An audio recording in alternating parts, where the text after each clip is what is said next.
Welcome to English Speak Pulse, the place where your English learning turns into real-life confidence. I'm Danielle, your fluency coach and speaking partner. And today, we're diving into something every learner secretly struggles with: how to actually learn English speaking in real life. And I'm Sarah, your guide to natural, everyday English. You see, most learners can read English, some can write English, but when it's time to actually speak, their mind just freezes. It's not that they don't know the words, it's that they can't use them in real-life moments. Exactly. You can study hundreds of grammar rules or memorize long vocabulary lists, but when someone says, "Hey, how's your day going?" your brain suddenly goes blank. And you think, wait, what do I say now? Oh yes, that happens to everyone. Because real-life English isn't about perfect grammar. It's about connection. It's about understanding people, replying naturally, and feeling confident in the moment. Whether you're ordering coffee, chatting with friends, or introducing yourself at work. And here's the truth. You can't become fluent by just studying in silence. You have to live the language. You have to bring English into your daily routine, in the way you think, speak, and even listen. So how do you do that? How do you turn English from a subject into something you actually use every day? How do you make learning feel natural, not forced? That's what we're uncovering today. From real conversations and everyday habits to simple mindset shifts that make you sound more fluent, we're giving you the complete guide to mastering real-life English. So if you're tired of learning English that only works in books, and you want to finally speak it like you live it, stay with us. This episode is going to change the way you learn forever.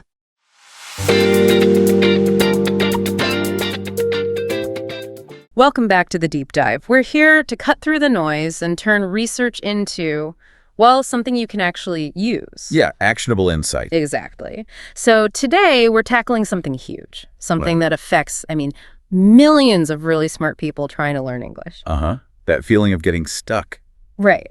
Why all those hours with textbooks, all those grammar drills, why they often just don't work, why you might freeze up when someone just asks you a simple question on the street. Yeah, it's a really common frustration. And the core thing our sources kept coming back to, it's kind of a tough pill to swallow, is that just studying English from books, it's never going to make you truly fluent, not in that spontaneous real-world way. Not the fluency people actually want. So our mission today, for you listening, is to really map out the difference between what we're calling book English, all the rules, striving for perfection. The kind you need for tests. Yeah, exactly. And living English, which is all about flow, tone, rhythm, and just making that human connection. Which is the whole point of language, really. Okay, let's unpack this a bit. Well, that lack of connection, it leads straight to what the research calls the shock moment.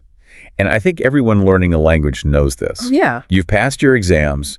Maybe you can even break down a complex sentence grammatically, but then you meet an actual person, and they're talking fast, naturally, maybe using slang you've never seen in a book, and your brain just freezes, locks up. It's so jarring, isn't it? Because the English coming at you sounds nothing like those neat, tidy sentences you memorized. It's quick, it's shortened. Little shortcuts, yeah. And you walk away feeling like you failed, like you're bad at English. But the sources argue it's actually the textbook approach that failed you. Exactly. It's not that your English is bad. It's that you learned the wrong kind of English, maybe the wrong dialect, for just chatting, for spontaneous talk. Okay, so we need to really show how big that gap is between the theory and, real-life dialogue. Let's start super simple. Greetings. Right. Book English, because it aims for that formal correctness, teaches things like, hello, how do you do? Maybe even, I trust you are well this evening. Which is lovely, grammatically perfect. And almost never said. Not in casual conversation anyway. No way. If you're waiting for someone to say all that, the conversation's already moved on. Yeah. Real English is built for speed. So what do people actually say? It's condensed, right? Huh. Hey, what's up? How's it going? Sometimes just like questioning you. Yeah. With a rising tone as you pass someone. Using contractions, intonation, stuff textbooks often just skip. Completely. And that leads to the next point, all the effort wasted on certain kinds of vocabulary. You mean those big, formal, connecting words I remember spending ages on? Moreover, nevertheless, consequently. Yeah. And look, those words are important if you're writing a formal report or giving a big presentation. For academic stuff. But imagine using them in a casual chat. Your friend tells a funny story and you respond, "Consequently, that is rather amusing." Haha, yeah, it would just kill the mood instantly. Sounds robotic. Totally stiff. Alien. Almost. Okay, but hold on. Is the research saying we should just forget all formal language? Because sometimes you do need it, like in business or writing. That's a really important distinction. No, it's not about ditching formal language entirely. It's about ditching the expectation that formal language is the right tool for everyday, spontaneous chat. Gotcha. So what replaces those big words like consequently in normal talk? Tiny little words, really. Conversational signposts, sometimes called discourse markers, things like anyway, or but still, Yeah. or the classic, so yeah. Right. Those little phrases are like the glue holding the conversation together. They signal you're changing topic or summing up. Exactly. And if you don't know that glue, if you're waiting for the formal connector, the conversation can feel clunky, it falls apart. So this points to a bigger shift, doesn't it? Away from just rules. Absolutely. What's fascinating here is that book English really focuses on grammar rules, complex words, but living English. It's all about rhythm, tone, emotion, the flow of the conversation. Yeah, real talks are messy. They are. They're fast, emotional, sometimes imperfect. People pause, they say, they interrupt, they laugh, they use gestures.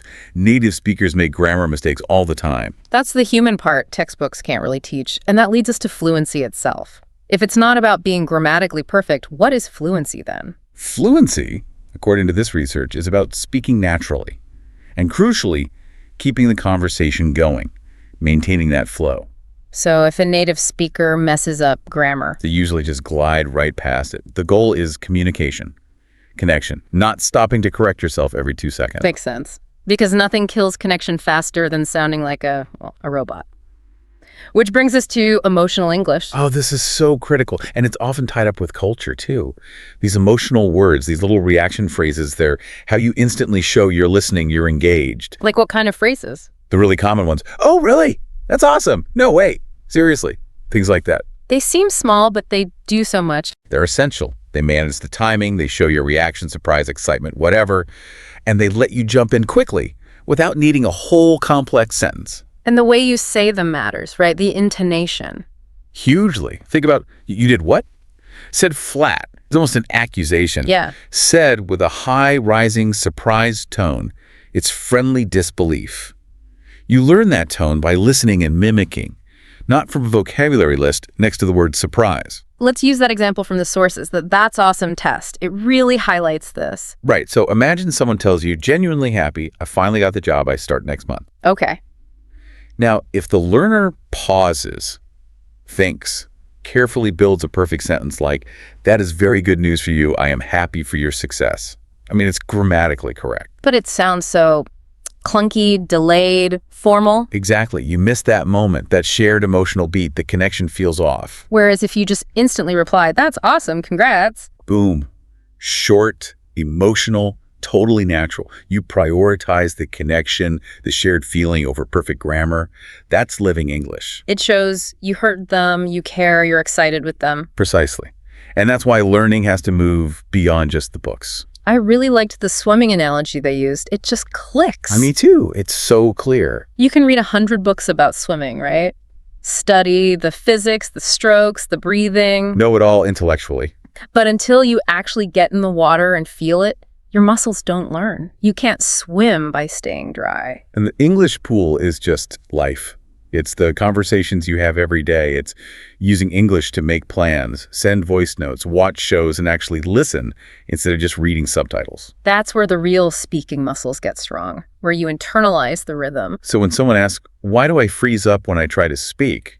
The answer isn't some deep mystery. It's simpler than we think. It's usually just, you haven't practiced enough in real, unpredictable situations. You learned English to pass a test, maybe. Not to actually connect with people. Right. So the goal itself needs to change. That's crucial for getting unstuck. From perfect English to living English. Fluency really starts to bloom when you use the language not like it's a school subject, but as a tool to express what you're actually feeling inside your confusion, your surprise, your happiness. That's when it stops feeling like a puzzle you have to solve. Yes. It stops being a subject you study and becomes a skill you use. Like driving or cooking or playing guitar. Exactly the same. You can't just know the theory. You have to do it regularly. Yeah. Every day, ideally. So what can people actually do? What are the practical steps? Well, the first big step is that mental shift. Stop being a student of English and start being a user of English. What's the difference? A student often waits for the teacher for the lesson plan. A user actively looks for chances to use the language to engage with it. Okay, so be proactive. Definitely. And the one really effective, simple thing the sources suggest is practicing those little agreement sounds. Yeah. Right. Textbooks never teach these, but they're vital in conversation. They show you're listening, keep the flow going, and they buy you a split second to think. Huh. Never thought about consciously practicing those. It helps.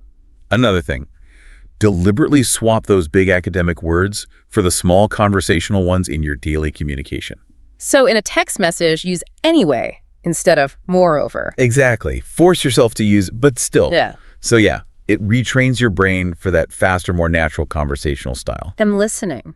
Focusing on understanding most of it, then mimicking. Yes, that's key. Focus on comprehensible input stuff you can mostly follow.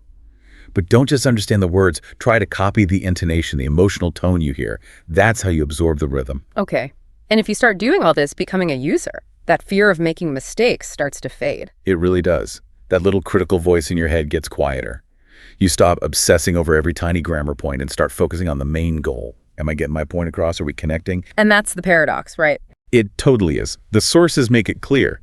The moment you stop being terrified of making mistakes, your speaking actually gets smoother, faster, and much more confident. The fear itself is the biggest block. Wow. So what this all boils down to, for you listening, true fluency isn't hiding in your grammar book. Nope.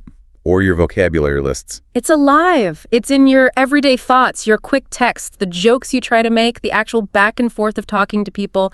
That's where living English happens. It's a living thing. You have to engage with it like it's alive every day. Which leads to the final provocative thought we want to leave you with. It builds right on that idea of engagement. The sources stress this. You don't need to pack your bags and move to London or New York to get fluent. Immersion isn't just about geography. It's a habit. It's about constantly creating opportunities. So the challenge for you, the listener, is to think, how can I start building my own English world, my own immersion zone, right where I am right now? How can you jump into that English pool today? Yeah, that's the real starting point.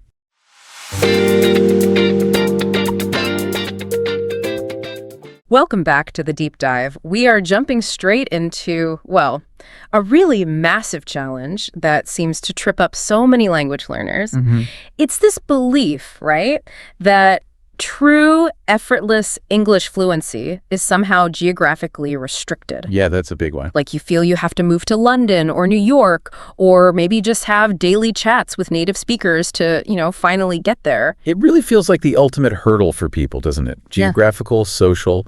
It just makes fluency seem, well, impossible for most. Exactly. And it's absolutely the number one worry we see coming through in the source material, this feeling of being stuck, like in a bubble where English isn't spoken. Right. But here's the thing, the core truth we really want to unlock today. You don't actually need to move countries to get fluent. Okay. Our mission here is to show you, prove really, that you can and probably must build your own comprehensive English environment right where you are now. Okay, so let's unpack that a bit. This idea of an environment, because that feels like the critical first step here. What does that actually mean if it's not about location? Precisely. It's not about your postcode. It's about shifting your internal landscape, you could say. Internal landscape. Okay. Yeah, it's about total strategic exposure. Think about learning a language. Right. Well, not like it's a school subject, Right, not academic. More like building a habit. If you strategically surround yourself with English every single day. How, though? Like practically? Well, not just in your study time, but through your phone, the music you listen to, maybe mental notes you make, your whole digital life, really. If you do that, it becomes this unavoidable integrated part of your routine. And that constant kind of gentle repetition, it forces your brain to develop shortcuts. Okay, so that's the goal then. Creating that internal monologue, those cognitive shortcuts where you just bypass translating in your head altogether. So how do we actually start building this environment? We've looked at the research you shared and sort of distilled 5 specific actionable steps. Yep. Practical things people can do. Let's jump straight into maybe the fastest way to, shock the system a bit. Sounds good. We need action, right? Not just theory. Agreed. So let's kick things off with option 1, the digital immersion method. This seems like the simplest, most immediate action you can take, and maybe has the highest impact for forcing that internal change.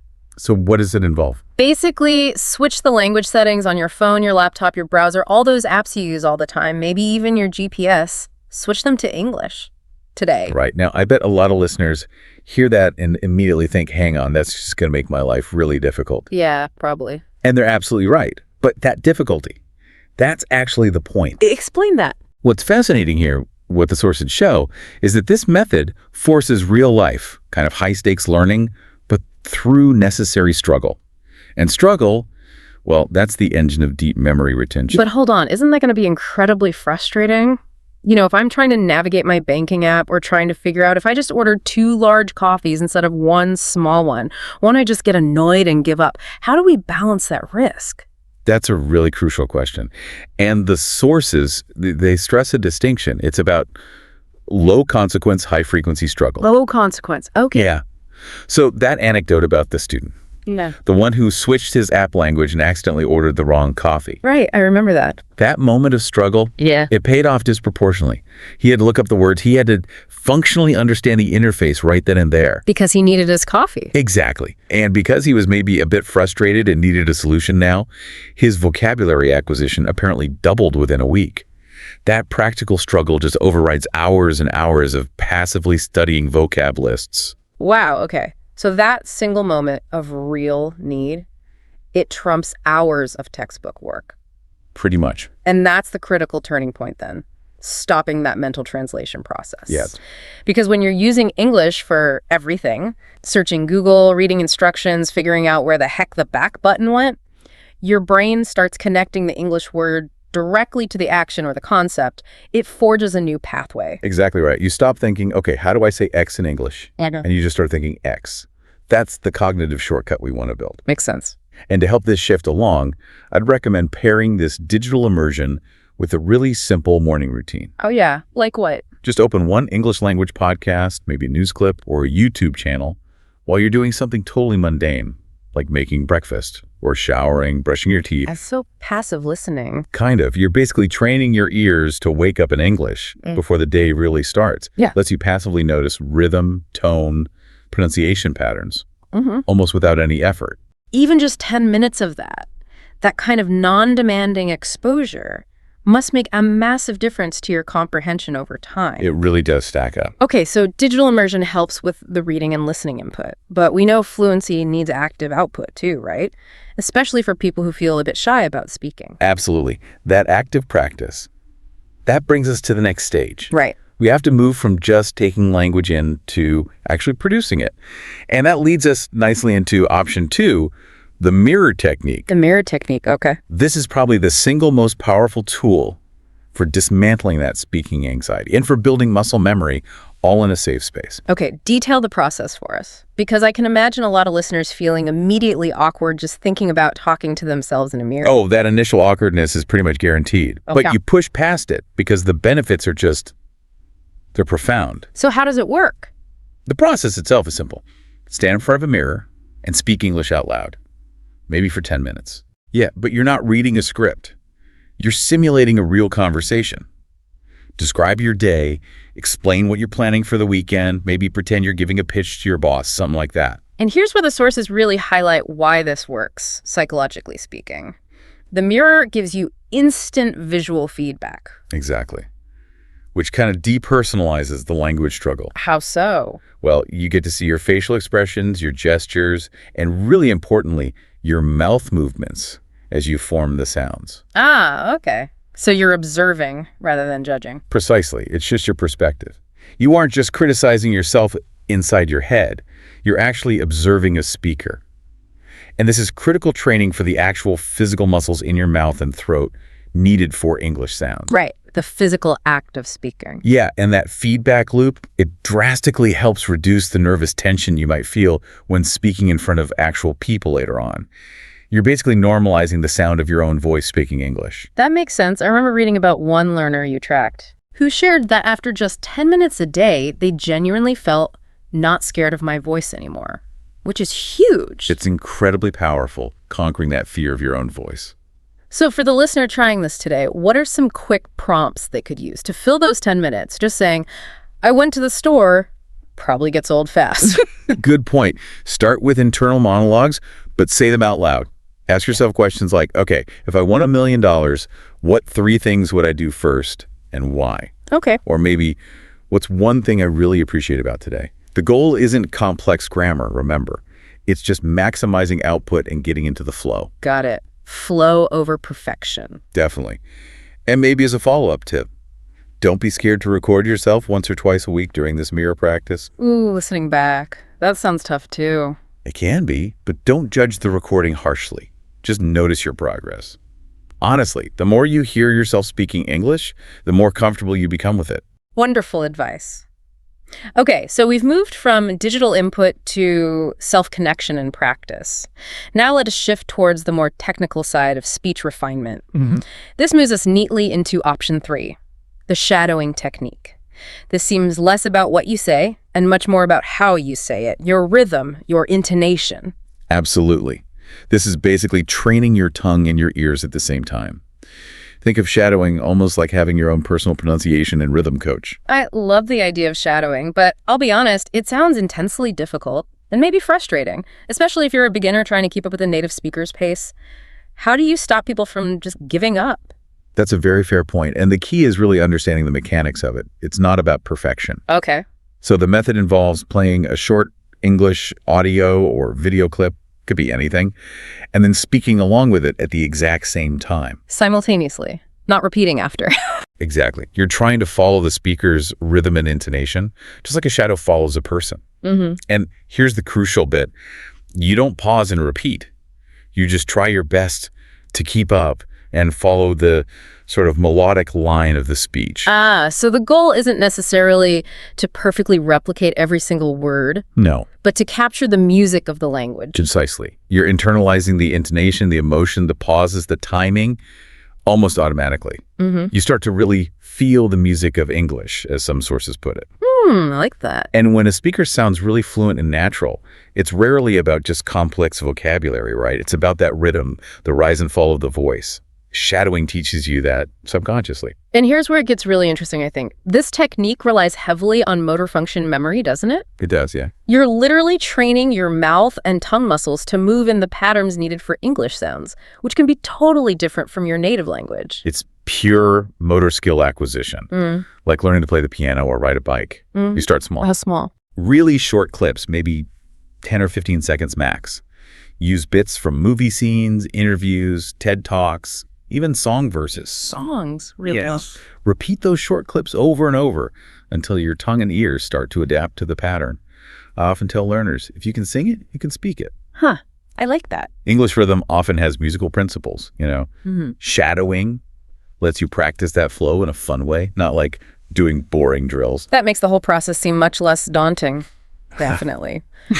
Okay, so we've optimized input with immersion, we've got personal practice with the mirror and shadowing, but none of that really sticks without structure, right? Absolutely not. Which is why the sources heavily stress apturally. Option 4, create daily English habits. We know these habits are what keep the learning alive. If you neglect practice, even for a little bit, that fluency muscle just starts to atrophy. And this brings up a really important question. Yeah. How much time do you actually need every day? Is it hours? What do the sources say? The principle seems really clear. Regularity is infinitely more important than quantity. Okay, consistency over intensity. Exactly. You don't get strong from one massive, exhausting workout once a month. Right. You get strong by showing up every single day, even if it's just for, say, 15 minutes. That consistency is what builds the long-term retrieval strength in your brain. So we're talking about creating small, really concrete daily targets, things that feel easily achievable. Yeah. Like maybe 10 minutes of speaking practice using the mirror, perhaps. Oh, yeah. 15 minutes of focused listening, maybe shadowing a short clip, Right. and say 5 minutes of writing. Perfect. Achievable chunks. And crucially, you need to utilize that dead time during your day. Dead time, like commuting. Exactly. When you're Yeah. walking the dog, cooking dinner, waiting for the bus, that is prime time for listening to that English podcast, or even just talking to yourself internally in English, thinking in English. Like narrating your actions in your head. You're essentially tricking your brain into staying in English mode more often. It reduces the energy needed to constantly switch back and forth between languages. Makes sense. And focusing on that 5 minutes of writing you mentioned. Yeah, journaling in English is one of the most effective habits, honestly. Just one paragraph a day. What should you write about? Anything. Write about what you did, how you felt, what you're planning. Simple stuff. And the key here, based on the material, seems to be completely forget about grammar perfection. Absolutely. Let it go. Focus entirely on expression, just getting your feelings and thoughts down. If you have to look up a word, fine, but don't stop the flow to check if you use the right verb tense. Exactly right. The goal of that journal is pure expression, not editing practice. And it serves two really great functions. Which are? One, it forces you to practice thinking in English. And two, when you look back at entries from, say, a month ago, you get immediate, tangible proof of your progress. Yeah, that must be a massive motivator. Huge. Seeing how far you've come is powerful. Okay, so habits keep it consistent. Now, finally, let's address the social element. Because you can create the perfect solo environment, but learning often just moves faster when it's shared, doesn't it? It really does. Which brings us to option 5. Build a support system. Right. Learning with other people seems to multiply your progress, even if those people aren't local or even native speakers sometimes. Definitely. And the primary barrier for so many learners here is just that fear of social judgment, right? Making mistakes in front of others. Yeah, it's intimidating. So we need a low-stakes environment to actually practice the skills we've built up using the mirror and shadowing. And even without local native speakers, you absolutely can find English-speaking friends and practice partners online. So what are the actionable steps here? Where should a listener actually start looking for these people? Okay, so join language exchange apps. There are tons of them. Look for special interest groups on social media platforms, ones that operate mainly in English. Like a hobby group. Yeah, maybe a group dedicated to your favorite hobby or a specific type of music or technology. Anything you're interested in. Start small. Just comment on videos or posts in English. And those tiny interactions, they actually count. Like replying, "That's cool," or "I agree with your point about X." They count hugely. Every single interaction builds your comfort level. And it helps shift your goalpost away from perfection and towards just communication. Can I make myself understood? That's a much healthier goal. Much. And this is where that mirror practice really pays off too. How so? Because you're hopefully no longer quite so afraid of the sound of your own voice. So when you finally type out that message or maybe join a video call, that fear is lessened. You've practiced. You've normalized it for yourself first. Exactly. And remember, every fluent speaker you admire today, they once made those simple, maybe slightly embarrassing mistakes. The more you use English in any social context, the more confident you naturally become. This has been a really massive deep dive, hasn't it? Into transforming English from just a subject you study into an organic part of your actual life. Yeah, it's a big shift in perspective. So we covered the 5 key strategies. Digital immersion to force that necessary struggle. The mirror technique to build visual and physical comfort with speaking. Shadowing to really refine your rhythm and your motor memory for speech. Establishing those daily habits to make sure it all sticks. And finally, building a support system for that crucial social practice. And if we connect this all back to the bigger picture, once you successfully weave this comprehensive English environment, the digital, physical, emotional, social aspects, you'll eventually notice the ultimate sign of fluency. Which is? English just becomes kind of invisible or effortless. You stop actively studying it all the time. Yeah. And you just start living it. The language moves out of that specific study time box and just becomes part of the fabric of your life. Beautifully put. That really is the goal, isn't it? To make English feel completely natural and alive, just part of who you are. Exactly. So if you follow these steps, if you successfully integrate English into your daily existence, the environment is built, the cognitive shortcuts are forming, but then I suppose comes the next great challenge. Always another step, right? Which is taking all this internalized knowledge, this comfortable bubble you've built, and applying it under pressure in the real world. Indeed. If you're building fluency through these really intentional environmental changes, the next crucial step is learning how to maintain that fluency, how to speak confidently in real-life, unpredictable conversations. Yeah. Even when you feel nervous, or maybe you're unsure of your words.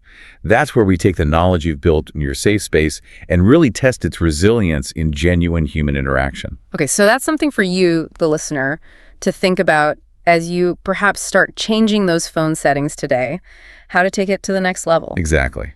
The journey continues.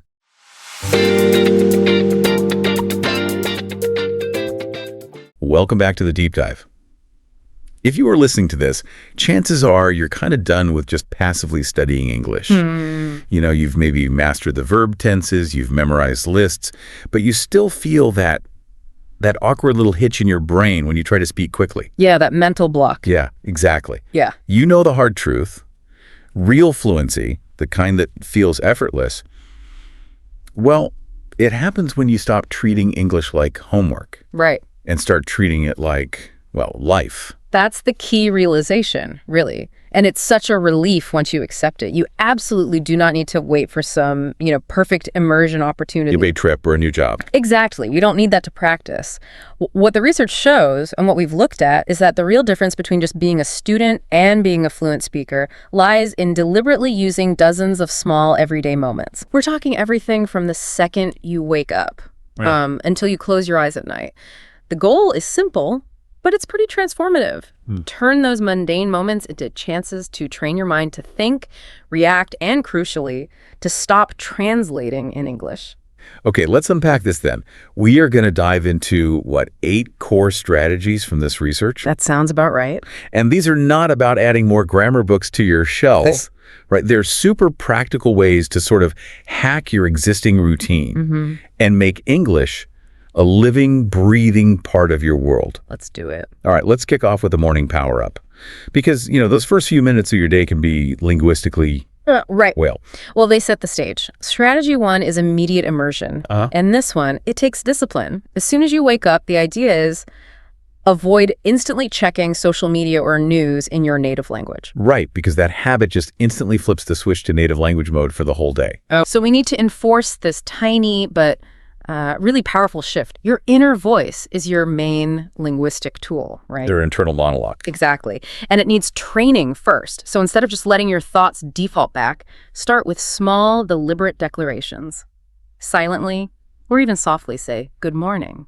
Okay. Then mentally, think through your plan for the day only in English. Like, okay, first thing, gotta check email. Or today, need to focus on that project. Oh, and buy groceries. I think this is the point where people might start to feel a bit silly. Talking to themselves or consciously thinking in another language. It takes real effort. It does, initially. So why is this specific moment right when you wake up? Why is it so critical for fluency? Well, it's about minimizing the mental friction. We're basically trying to build pathways in the brain that bypass that mental translator. The bottleneck. That's the biggest bottleneck for intermediate learners, yeah. So when you force that English thought pattern immediately, you're essentially setting English as the default operating system for the day. Instead of waiting until, you open a book or join a meeting. Exactly. You're priming the pump right away. Okay, that makes sense. Let's move to strategy 2 then. Narrate the mundane moments. This is where you connect the language to physical action. Yes. So if you make coffee or tea every morning, that becomes your little micro classroom. You're not just doing the action, you're narrating it. Absolutely. The sources we looked at were very clear that memory retention is way higher when language is linked to physical experience. So as you brush your teeth, describe it. I'm squeezing the paste, or the water feels hot. Or making coffee. Yeah, narrate it. The water's boiling now. Okay, need to pour it into the cup. Stirring in a teaspoon of sugar. I really like the example of self-correction too. If you spill something, don't just internally curse in your native language. Right. Say, "Oh dear, spilled the milk. Need a towel." It makes the learning immediate and functional. Exactly. And consistency here is just paramount. If you do this for just a week, the brain starts to realize that the English phrase for pouring water isn't some abstract vocabulary word. Right. It's the actual instruction tied to the motion of your arm. That's how you stop that internal dialogue of translation and actually start thinking more naturally in English. Okay, so we've hacked the inner voice, the immediate physical stuff.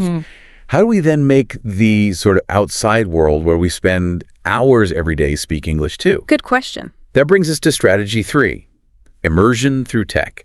This feels like the lowest hanging fruit, but surprisingly, so many people resist doing it. Oh, absolutely. Change your phone, your laptop, all your common software settings to English. It seems so simple, but just think about the sheer volume of exposure you get. Sure.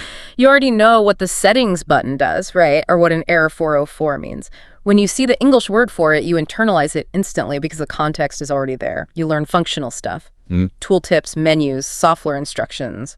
And strategy 4 builds on that, focusing on your, organizational brain. Write your to-do lists, your planners, your sticky notes, all in English. Yeah.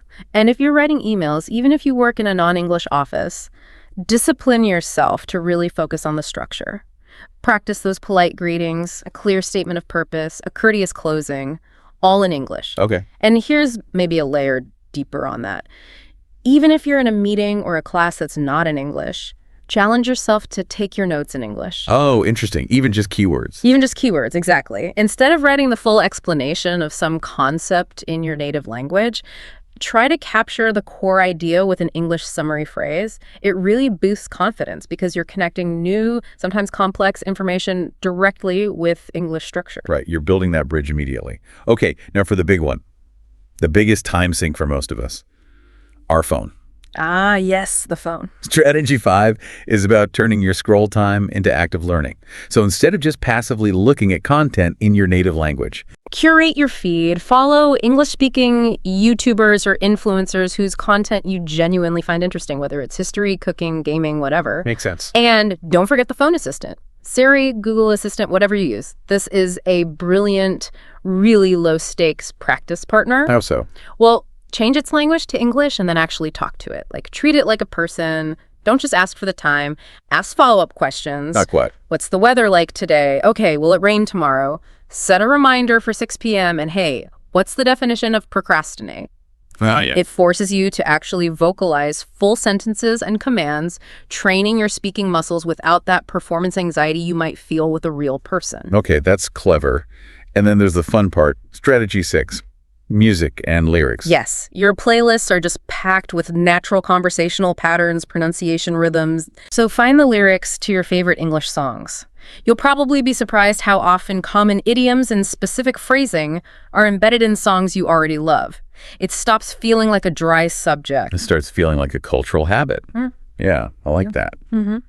Now let's circle back to the inner voice for strategy 7, intentional externalized self-talk.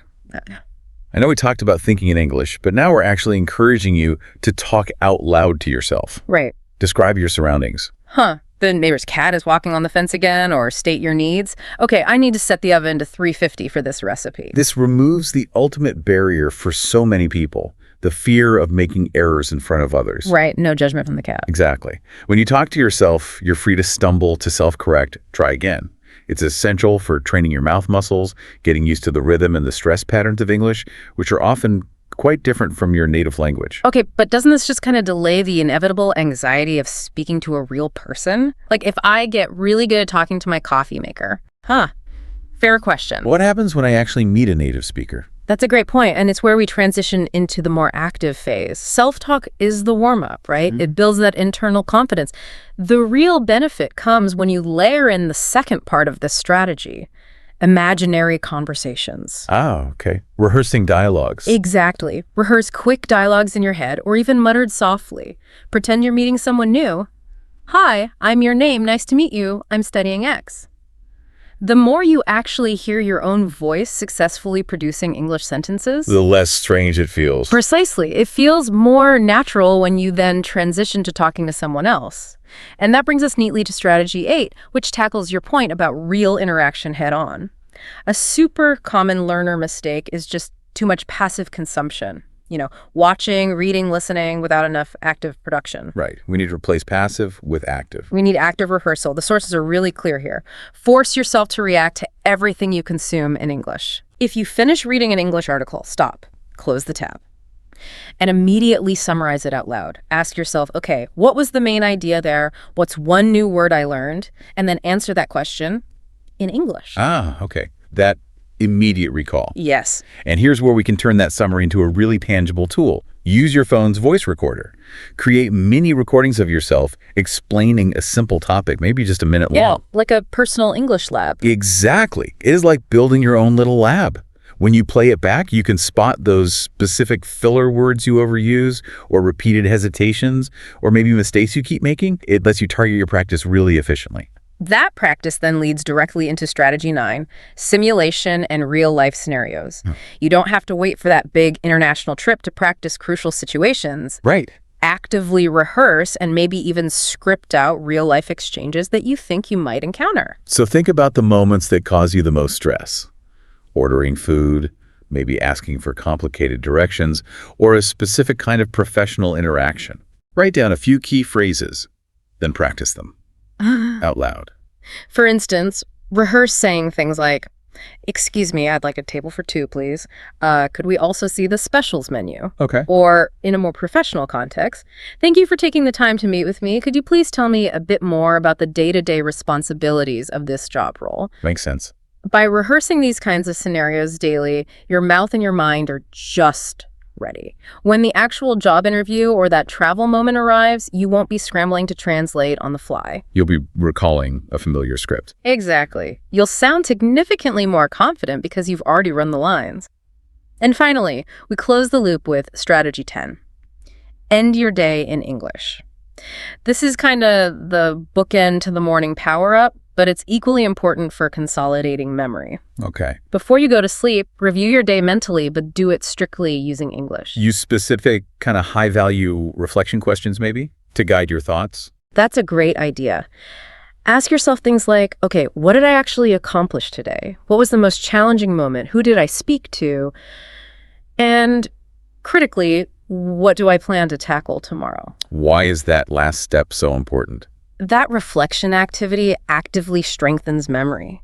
The brain uses that time just before sleep to process and store information. So linking your emotional experience of the day, the successes, the challenges to English vocabulary reinforces the language as a truly functional part of your identity. It's not just abstract anymore. And if you're someone who likes journaling, Keep it super brief, maybe just 2 or 3 lines, but keep it in English. right, that creates a really powerful, tangible record. When you look back at entries from a month ago, you will literally see the progress in your complexity, your confidence. It's very motivating. So what does this all really boil down to? It feels like fluency is the accumulation of hundreds of these intentional tiny moments. Exactly. Not one single breakthrough lesson or course. That's right. So we want to give you a simple, actionable structure to start this immediately. Let's finish with the ultimate actionable guide, the 5-minute immersion challenge. Okay, this is your daily checklist. Right. Super simple. Do these 5 things, taking roughly 1 minute for each. Ready? Let's hear it. First, narrate your morning routine in English inner voice or spoken softly. Second, write 1 email or message draft in English, even if you never hit send. Okay. Third, speak 1 sentence out loud about how you feel right now. Yeah. Anything. I'm tired, I'm excited, whatever. Fourth, listen to 1 short English video or song clip and repeat a phrase or a full sentence you found interesting or useful. Got it. And fifth. Fifth, reflect before bed, mentally summarize your day, just briefly, in English. 5 steps, 5 minutes. That's it. Do this consistently, 5 minutes a day, and we basically guarantee you'll stop feeling like you're studying English. And start feeling English becoming simply part of who you are. The path to true, easy fluency isn't about finding more books or more grammar rules. It's about making English an inescapable personal habit woven into your daily routine. And maybe if we connect this to the bigger picture, the biggest secret, perhaps, of truly fluent speakers isn't just how many words they know. It's that they have rehearsed life in English long before it ever happens in the real world. Wow. Every trip to the grocery store, every presentation they give, every introduction, they've probably run that script internally, maybe subconsciously, dozens of times. So, the takeaway. Start rehearsing your life today.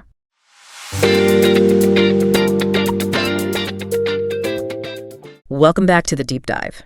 So, if you're learning English, you've maybe done the hard yards with grammar, you've got a decent amount of vocabulary. You can read stuff, no problem. Exactly. But then, the moment comes, you have to actually speak to someone, and poof, everything just vanishes, right? Heart starts pounding, mind goes completely blank. You just freeze. Oh, absolutely. That feeling it's almost universal for language learners. And look, the thing is, you're not freezing because you suddenly forgot all the English you know. Right. You're freezing because you don't quite trust yourself to use it in that moment. So our mission today, diving into this framework from cultivating conversational confidence in English, is really about showing you how to bridge that gap, how to overcome that barrier. And what's great about the forces here is they make it really clear. Confidence isn't some magic quality you're born with. No, it's a skill. Completely. A skill built on specific things. Yeah. Changing your mindset, using practical methods, and, well, practice. Consistent practice. So we're going to unpack those steps today. How you can turn that nervousness into, actual flowing conversation. Okay, let's kick off with the foundation, the mindset shift. And this first one is huge. Redefining what fluent actually means. Because I think we all have this idea. Of perfection, like sounding exactly like a native speaker. Yeah.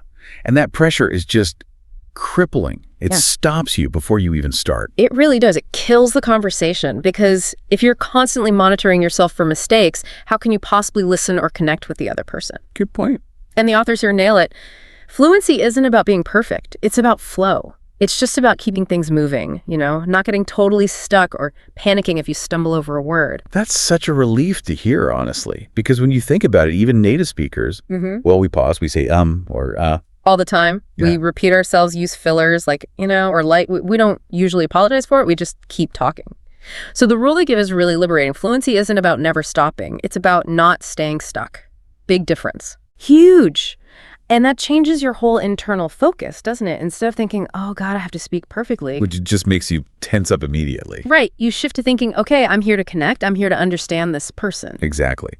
And when connection is the goal, not perfect grammar, the fear it starts to fade because people respond to that genuine effort, that engagement. They're not usually sitting there with a grammar checklist. They really aren't. They want to understand you. Yeah. Connection over perfection. That's the key mindset shift. Okay, so mindset first, critical. But let's get practical. How do we actually build that trust in ourselves for those moments when, your mind does inevitably go blank sometimes? Right, that brings us to the how-to, the methods. And I really like this first tool they talk about, the confidence kit. Confidence kit. Okay, what's that? It's basically your own personal list, like a go-to list of English sentences you've practiced, ready for those common moments where people often freeze up. Like greetings or asking someone to repeat something. Exactly.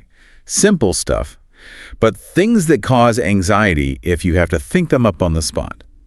So you stock your kit with phrases like, sorry, could you say that again, please? Or maybe, I want to make sure I understood that correctly. Or even just ways to show you're engaged, like, oh, that's interesting, tell me more about that. Precisely. You automate these little conversational bridges. And the crucial part, the source really stresses this, is personalization. Okay, so not just generic phrases. No. Tailor it to your life. Yeah. If you use English mainly for work, maybe you need phrases like, I see your point, but have we considered? Or let me just clarify what I meant there. Or if you travel a lot, maybe it's asking for directions or times. What time does the train leave? Or could you point me towards? Exactly. Write them down. Practice saying them out loud until they feel natural, automatic even. They become tools you can grab without thinking. And speaking of tools, fillers, we mentioned them earlier. Things like actually, well, let's see. I used to think they sounded hesitant. Yeah, a lot of learners avoid them, but used strategically, they're actually really important. They're not just noise. They're like sophisticated pause buttons. Pause buttons, I like that. Yeah, they buy you a couple of seconds to think without just going silent, which can feel awkward or panicky. Right, instead of just, Exactly. Yeah. You could say something smoother like, well, let me think. Actually, maybe we could try this approach. It sounds much more natural, more thoughtful, less like you're struggling. Okay, so you've got your kit. You're using fillers strategically. That ties into the next method, doesn't it? Mental rehearsal. Yes. This is about practicing scenarios before they happen. You could do it alone, just talking to yourself, or maybe with a friend. Now, I can imagine some people thinking, talking to myself, that feels a bit weird. It might feel strange at first, but think about athletes. Visualization, like a basketball player picturing the free throw. Exactly that. The science behind it is fascinating. Your brain doesn't always clearly distinguish between a vividly imagined experience and a real one. So when you mentally rehearse, say, ordering coffee or answering that tricky interview question or explaining something in a meeting, you're kind of creating a success memory in advance. So when the real thing happens, it feels familiar. It's not the scary first time anymore. It feels more like the second or third time you've done it. And that familiarity really helps dissolve the hesitation. okay, let's shift gears a bit to the physical side of things. Because anxiety isn't just in your head, right? It shows up in your body. Oh, definitely. That nervousness, it makes your breathing get all short and fast. And then your voice gets shaky, maybe higher pitched. Yep. And that shaky voice just makes you feel more nervous. It's a vicious cycle. So what's the fix? The framework offers a really simple, immediate technique. Before you start speaking, just consciously take one slow, deep breath. Okay. Maybe even smile slightly. It actually relaxes your facial muscles. And then start speaking just a little bit slower than you normally might. Just that conscious effort. It makes a huge difference. It calms your nervous system down almost instantly and makes your voice sound calmer, more controlled, more authoritative, actually. And that control connects to another point. They make the parry of the pause. We often feel like silence is bad, like we have to fill every second. Yeah, we rush to fill the gaps. But the authors argue that using pauses intentionally is actually a sign of confidence. How so? Well, think about it. Someone who's confident doesn't feel the need to rush. They can take a moment to think. That pause signals to the listener, I'm considering my response. Right, as opposed to nervously stumbling over fillers like, actually? Oh, exactly. Yeah. Confident silence is powerful. Plus, those pauses do double duty. They give you breathing room to think clearly, and they give your listener time to process what you're saying. It creates a better rhythm. Okay, but even with all this prep, mistakes are going to happen. You'll use the wrong word. Mess up a tense. Inevitable for everyone, even native speakers. So the next piece is handling those errors gracefully. Remember, confidence isn't about never making mistakes. It's about not letting them derail you. Precisely. The key advice, don't panic, and please don't over-apologize.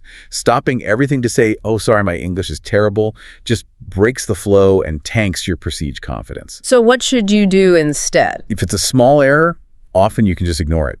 If it's something that might cause confusion, just correct it simply and naturally. Like, we we went to the park. And then just keep going with your thought. No big drama. And it helps to remember, right, that people listening probably aren't laser focused on your grammar. Absolutely not.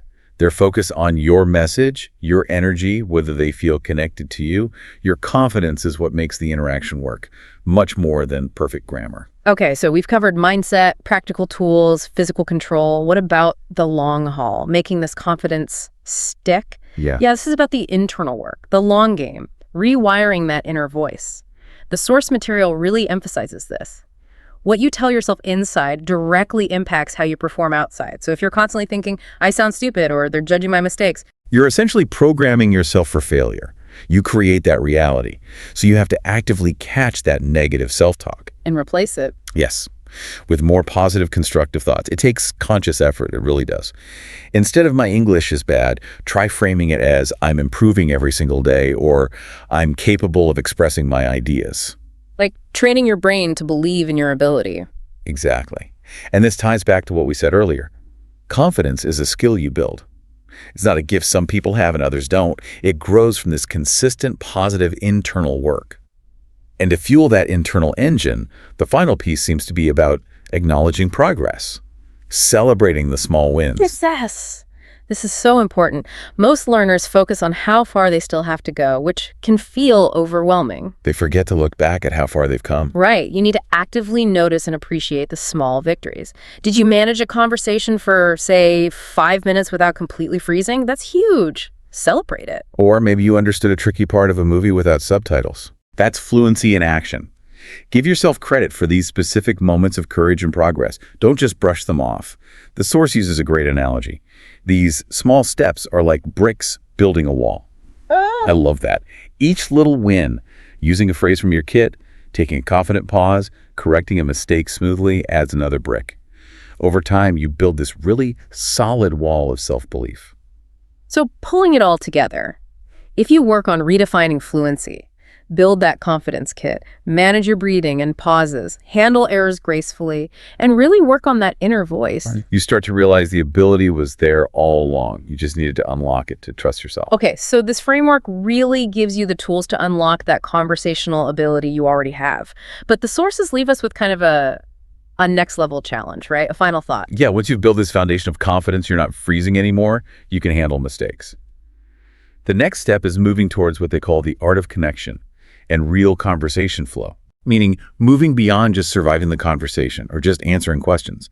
It's about learning how to be truly engaging, how to initiate topics, how to steer the conversation naturally. Shifting from being reactive to proactive in the conversation. Exactly. How do you not just get your point across, but actually connect with the other person, make it a lively, interesting exchange? That's a great place to aim for. So the challenge for you listening is maybe next time you speak English, take one of these confidence bricks we talked about. Maybe it's using a strategic pause or a phrase from your kit. And use it not just to get through the conversation, but to try and build a little bit more of that two-way connection, that genuine engagement. We really hope this deep dive has given you some practical tools and, maybe more importantly, the belief that you can do this. Go out there and connect.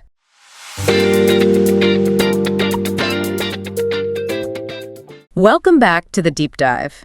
You know that feeling, right? You've put in the hours, you know the vocab, the grammar, you practice, but then, boom, a real-life moment comes up, a meeting, maybe just chatting with someone. And suddenly you freeze. That little voice kicks in, the what if I mess up voice. Yes. It's like it just slams the brakes on.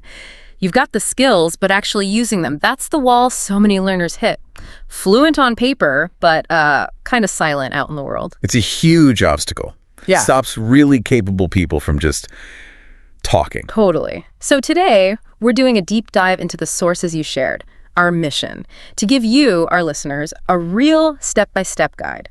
Actionable stuff, mindset shifts, everything you need to build that solid, real-world English confidence. Right, the kind that actually lets you communicate, not just, pass a test. So where do we start? What's foundational here?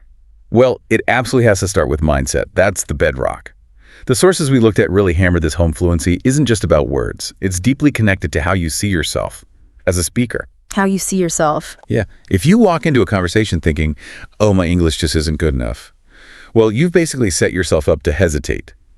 You've already decided it won't go well. Okay, that makes sense. So it's like a self-fulfilling prophecy. Exactly. And this is where we need to break free from what some call the perfection trap. The idea that every sentence has to be flawless. Right. And the liberating truth is, people don't actually care that much about tiny errors. Seriously, they care about your message. What are you trying to say? That reminds me of native speakers. We make mistakes all the time. Use filler words, start sentences we don't finish, mix up words sometimes. And we just keep talking. Because the goal is communication, getting the idea across, not like grammatical perfection. So the big shift is changing the internal question. Instead of asking, was my grammar perfect? You need to ask, did I get my idea across clearly? Or, was my message understood? Mm-hmm. Focusing on function, on successful communication, just lifts a massive weight off your shoulders. Confidence goes up almost instantly. Okay, I like that. Shift from rules to results. But what about when mistakes do happen? Because they will. You mispronounce something, forget a word, use the wrong tense. Yep, inevitable. And the key here is your reaction in that split second. What do you do? Right, that moment of, oops. The advice is, if you can correct yourself quickly, do it. Mm-hmm. And then immediately move on. Keep the conversation flowing. And internally, you need a new script. Instead of that sinking feeling that, oh no, I messed up. Exactly. Reframe it. Think, good, that's useful feedback. Now I know exactly what I need to work on. Oh. Seriously, every fluent speaker has made thousands of errors. They're just data points, learning opportunities, not failures. Mistakes as feedback, not failure. That's powerful. But let's be real. Getting corrected, especially maybe in a meeting or something, can still feel a bit awkward, right? How do you handle that without your confidence just tanking? Yeah, good question. The source suggests having a quick go-to response. Keep it simple, keep it positive. If someone corrects you, don't freeze up. Just like acknowledge it. Yeah, something like, thanks for the correction, or got to repeat the right way anyway, as I was saying. Just acknowledge it, show you appreciate the input, and pivot right back to your point. Okay, so it doesn't derail the whole conversation or your train of thought. It turns it from feeling potentially criticized into just receiving information. Exactly. It keeps you in control and focused on the message. All right, so mindset is locked down. We're reframing mistakes. What's next? We need to actually, practice speaking. Right. And this is where the idea of a practice sandbox comes in, building confidence safely. The key insight is practicing without pressure. When no one's listening. Precisely. Yeah. You need to get used to the physical act of speaking English, separate from the stress of being evaluated. So talk to yourself. Like narrate your life. Kind of. While you're walking, cooking, tidying up, just describe what you're doing, what you see in English, out loud. It gets your mouth, your tongue, your brain used to forming the sounds in sentences without that fear of judgment kicking in. Reading things out loud too, maybe? Short articles? Absolutely. Or dialogues. Recording yourself for just, say, 1 minute a day. Just getting that output going in a low-stakes way. And there was that interesting tip in the research about smiling. Oh, yeah. It sounds a bit fluffy, maybe, but it's actually got a physical basis. Really? How so? Well, speaking a new language uses facial muscles differently, right? It can feel stiff, unfamiliar, which adds to tension. Smiling physically relaxes those muscles. Never thought of that. And apparently, it also signals your brain to ease up on the stress response, the cortisol. So your voice might actually sound less strained, more relaxed, friendlier. It connects speaking English with positive feelings, not fear. Wow, okay. A little physiological hack. So we're building this habit, talking to ourselves, maybe smiling while we do it. And making it consistent. Turn it into a small daily challenge. Like, okay, today I'm going to talk for 2 minutes about my weekend plans. Simple, achievable. And that leads nicely into another technique, right? Yeah. Imitation. Yes, imitation, or sometimes called shadowing. No. This is super important for sounding more natural. It's not just about pronunciation, it's about the music of English. The rhythm, the intonation. Exactly. The tone, the pauses, where the stress falls. Yeah. You take a short audio or a video clip, just a sentence or two, and you repeat it exactly as the speaker says it. Mimic everything. So you're training your ear and your mouth at the same time. Precisely. You start to internalize those natural patterns. But then there's a crucial next step. Which is? Creation. You don't just want to be a parrot. You take the pattern you just imitated and you make it your own. Okay, give me an example. Sure. Let's say you imitate the phrase, I can't believe this is happening. You focus on that rhythm, the stress on can't and happening. Right. Then you use that same structure and rhythm, but with your own words. Like, I can't believe I forgot my keys again, or I can't believe it's Monday already. I see. So you take the template and you fill it in. You move from copying to actually generating your own natural sounding sentences. Exactly. It helps you internalize conversational chunks much faster. Okay, so we've got the mindset, we've got the solo practice in our sandbox. But eventually we have to talk to real people. We do. Yeah. That's non-negotiable for building real confidence. The sources of that great analogy.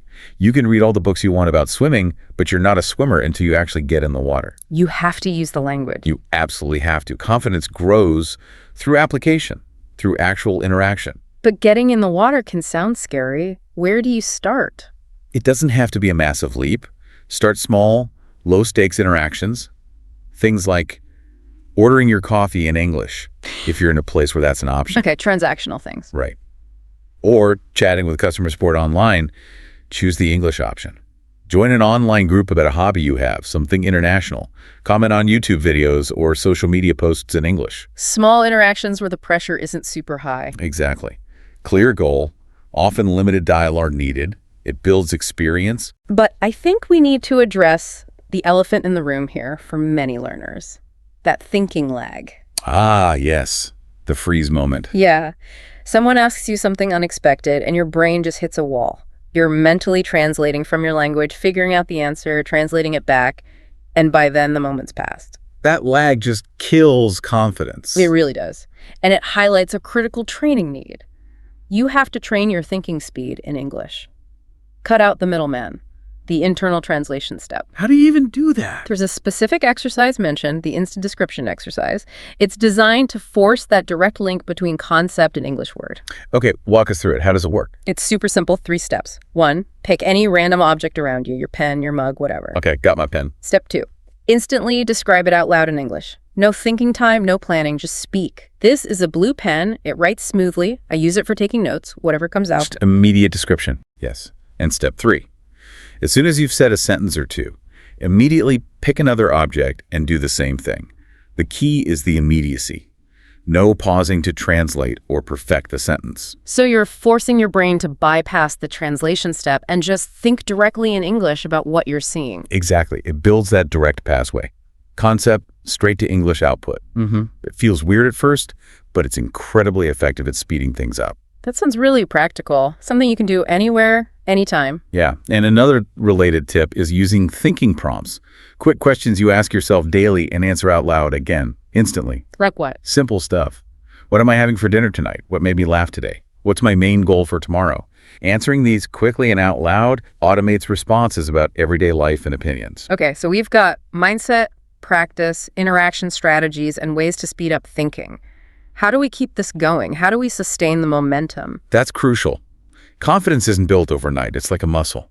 It grows with consistent effort and, importantly, recognizing your progress. You can't wait for some big "I'm fluent" moment that might never come. Right.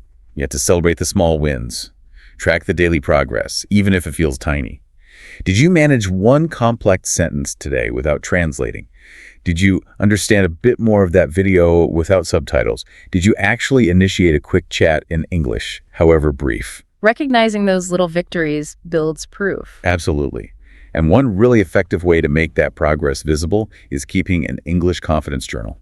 Sounds simple. What does that involve? Just writing down one small win each day. Seriously, just one line. Today, I ordered food entirely in English. Or, I used that new phrasal verb in a comment.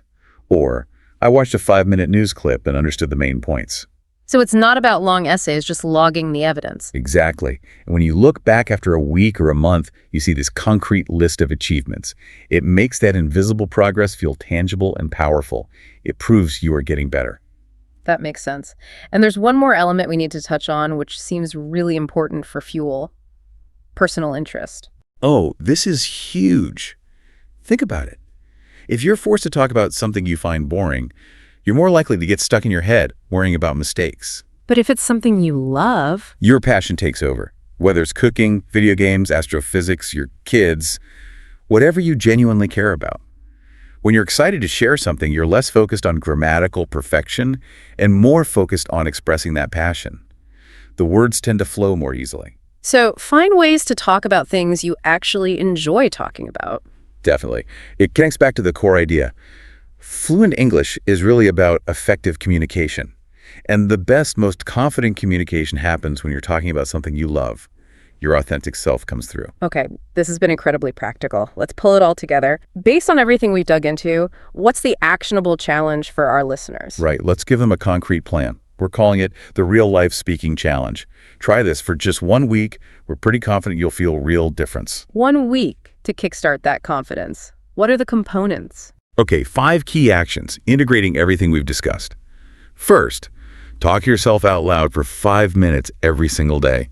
Maybe narrate your morning routine or evening plans. Okay, 5-minute solo talk. Got it. Second, record a 1-minute audio clip of yourself talking about a favorite topic, something you enjoy, and just listen back to it once, gently noting rhythm or clarity. No harsh judgment. 1-minute recording. Check. Third, watch one short English video, could be anything, news, a vlog, and pick 3 sentences that sound natural. Repeat them out loud, mimicking the speaker's rhythm and intonation. That's your imitation practice. Imitate 3 sentences. Good. Fourth, find one low-stakes opportunity for real interaction each day. Comment on a social media post in English. Ask a simple question online. Order that coffee. Just one small step into the real world. 1 real-world interaction. Okay? And finally, fifth, before you go to sleep, spend 10 minutes doing that instant description exercise. Look around your room, describe objects, just think directly in English. 10 minutes of English-only thinking. Perfect. Yeah. So 5 things: solo talk, recording, imitation, interaction, and English thinking. Exactly. If you do those 5 things for a week, you're not just passively studying anymore. You are actively using English in different ways. You're building the habits, the muscle memory, and the mindset. That's where real ownership begins. It really shifts from learning about English to actually living in English, even in small ways. Precisely. And remember, the ultimate goal isn't perfection. It's not about sounding exactly like a native speaker from London or New York. It's about expressing your unique thoughts, your ideas, your personality. Yeah. Authentically. in English. That's a great closing thought. So the final challenge for you, the listener, building on all this, what's one topic, just one that you're genuinely passionate about? Could be anything. What's that thing you could talk about for ages? Decide on that topic right now. And then dedicate your next 10 minutes of practice, maybe starting tomorrow, to actually speaking about that. Use the techniques, embrace the process. What will it be?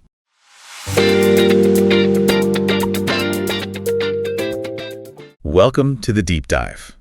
Okay, if you're learning English, or really any language, you probably know this feeling, right? You're in a conversation, you know the words, you've got the grammar down, mostly, but there's that tiny pause, that little hesitation before you speak. That agonizing delay. Yeah. Exactly. Yeah. And that hesitation, that's the sound of your brain working overtime, basically translating every single thought from your native language first. It really is the biggest bottleneck for so many learners. You put in all this effort learning vocabulary, grammar rules, but fluency, real fluency, isn't just about how many words you know. Right. It's about what your brain does right before the words actually come out of your mouth. It's that mental process. So today, that's our mission, our deep dive. We're going to unpack techniques, practical steps from our sources to help you break that translation habit. Yeah, the goal is to help you short-circuit that process, make English less of a foreign code to be deciphered, and more like your mind's default setting. Okay, let's get into it.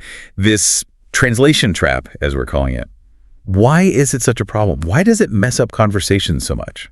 Well, fundamentally, you're making your brain do double the work, sometimes even more. Double? How so? Think about it. You hear something in English. Step 1. Your brain translates it into your native language, language A. Step 2. Then you figure out your reply in language A. Step 3. Okay. Then you have to translate that reply back into English. Step 4. And then you finally speak. Step 5. Wow. Okay, when you lay it out like that? Right. In a normal paced conversation, by the time you've hit step 4 or 5, the other person's moved on or they're just, waiting. It creates awkward pauses. That explains why people say they knew what to say, but they just missed the moment. Exactly. It's like you said, it's like trying to run a race, but you're carrying this heavy backpack stuffed with dictionaries. It slows you down. And it's not just the delay, is it? There's another issue, a structural one. Absolutely. The delay is one thing, but the way you translate can actually make your English sound unnatural, even wrong. Because languages aren't just different words. They have different structures, different rhythms. Precisely. Word order, how you use prepositions, where the verb goes, it all differs. English has its own flow if you translate word for word from a language with a different structure. You might end up saying something like, I to the market go every day. That example from the sources. Exactly that. And yeah, people might figure out what you mean eventually, but it's clunky. It disrupts the conversation. So the aim is to think directly in the English structure. I go to the market every day. Yes. You want to bypass that whole translation detour and the structural mistakes that come with it. Okay, that sounds great, but also kind of daunting. It feels like a big leap from translating everything to just thinking in English. It is a journey, definitely not an overnight switch. But our sources break it down, which is helpful. They identify 3 sort of cognitive levels you move through. It helps you see the progression. 3 levels. Okay, what's level 1? Level 1 is actually about the word level, and this is key. The initial goal isn't even to stop translating completely, it's to change what you're translating to. Okay, intriguing. Change what you translate to meaning. Meaning you connect the English word directly to a picture or a concept in your mind, not to the equivalent word in your native language. Ah, I see. So when I hear or think car, your mind should instantly flash an image of a car, a vehicle, not, say, the word auto if you're German or voiture if you're French. You skip that native word step. Visual thinking. Exactly. It's about creating a direct link. English word conceptimage, if you have to go English word melt, native word hun concept, you're adding tiny delays for every single noun, every verb. Level 1 is building that shortcut. Makes total sense. Once you've got that direct word-to-image connection working, what's level 2? Level 2 is the phrase level. This is where chunking comes in. Your brain starts recognizing small groups of English words as single units, single ideas. Chunking. So like instead of thinking, how are you, word by word, your brain just grabs the whole phrase, how are you, as one single block meaning greeting. Got it. Or phrases like, I'm getting ready, let's go out, could you pass the salt? You stop processing individual words and start retrieving these ready-made chunks. And that speeds things up a lot, I imagine. Hugely. Because real conversation flows in these chunks, these phrases, not just isolated words. This is a massive step towards sounding more natural and fluent. Okay, word level to phrase level. Yeah. Which brings us to the ultimate goal, level 3. Level 3, the sentence level. Yeah. This is where real fluency kicks in. It's when your internal monologue, that little voice inside your head, it starts operating in English. You don't consciously construct sentences anymore. You just think them. So instead of thinking in language A, I wonder what time it is, and then translating, I just think. What time is it? Or, gosh, it's been a long day. I really need some rest. Thoughts just form naturally in complete English sentences. That's the point where English stops being something you study and starts being the language your mind actually uses. Exactly. Translation becomes unnecessary, obsolete even. Right. So the big question is, how do we actually get there? How do we push ourselves through these levels? We need some concrete actions, daily habits. Okay, let's talk practical steps. The first one is super simple, almost deceptively so. It's label your world. Label your world. You mean literally look around you right now. Yeah. And just name things. Yep. Silently in your head, or even better, say it quietly out loud. Look at your desk, laptop, mug, pen, notebook. Look around the room, door, window, light, chair. Right. You're constantly reinforcing that level 1 connection. English words straight to object. You're training your brain to fetch the English word directly without stopping at the native word first. Just 5-minute, morning and evening. It builds the foundation. Simple but effective. Okay, step 2. Step 2 moves things internally. Narrate your actions. This is the one that sounds maybe a little weird at first. It absolutely can feel weird. The sources definitely acknowledge this. You basically describe what you're doing as you're doing it in English, in your head or whispered. Like, I am pouring coffee now. I am brushing my teeth. I am looking for my keys. Exactly. I'm making breakfast. I'm putting on my coat. I'm checking my email. It feels artificial initially, like you're talking to yourself, maybe. Yeah, or like you're a sports commentator for your own life. Yeah.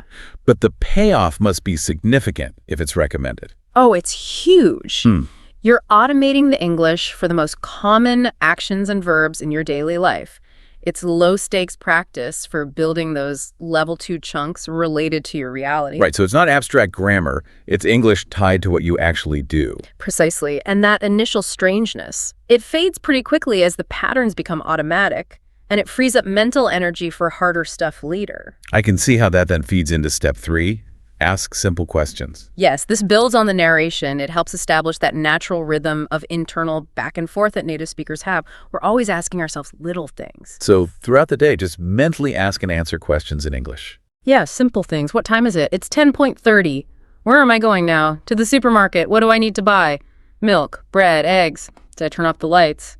Better check. So you're practicing formulating questions and retrieving answers automatically. It primes you for real interactions. Exactly. You're getting used to that internal English chatter, and all these little steps, they contribute to the bigger picture, which is immersion. Immersion, right? We hear that word a lot. Yeah. But it's not just about booking a flight, is it? Not at all. It's about creating an English-rich environment right where you are, beyond just your dedicated study time. You mean saturating your daily life with English until it just feels normal? Yes, unavoidable, almost. Practical things. Change your phone's language setting to English. Your computer, too. Watch YouTube videos, movies, news in English, maybe with English subtitles at first. Listen to English podcasts or music while you're doing chores or commuting. Exactly. Even if you don't understand every single word, you're absorbing the sounds, the rhythm, the common phrases. The key word here is familiarity. Familiar. When English stops feeling foreign and becomes part of the background noise of your life, your brain starts accepting it as just another tool it can use. The urge to translate naturally decreases. Okay, that makes sense. Now, something people might struggle with when they try to think in English. Yeah. They try to be too perfect, too complex. Oh, that's a classic mistake. Trying to form these elaborate, grammatically perfect sentences in your head right from the start, like you're writing an essay. Yeah. Fluency isn't really about complexity, especially at first. It's about being able to express yourself smoothly and quickly. So the advice is start simple, not academic. Keep it natural. Yeah, don't try to construct something like, what was that example? I would be most appreciative if you could possibly furnish me with the relevant documentation forthwith. Right, very formal. Super formal and mentally exhausting to build on the fly. Instead, just think, can you send me the papers? Or please send the documents? Short, direct effect. Exactly. Keep it natural. It's like, you gotta walk before you can run, right? Yeah. Get comfortable with simple, clear thoughts first. Build momentum. Speaking of building blocks, another technique mentioned is visual thinking practice. Yeah. How does that work? This is a specific exercise to really strengthen that level 1 image connection. You close your eyes, picture a very familiar place, your bedroom, your kitchen, your office. Okay. And then you describe it only using English and focusing on the images.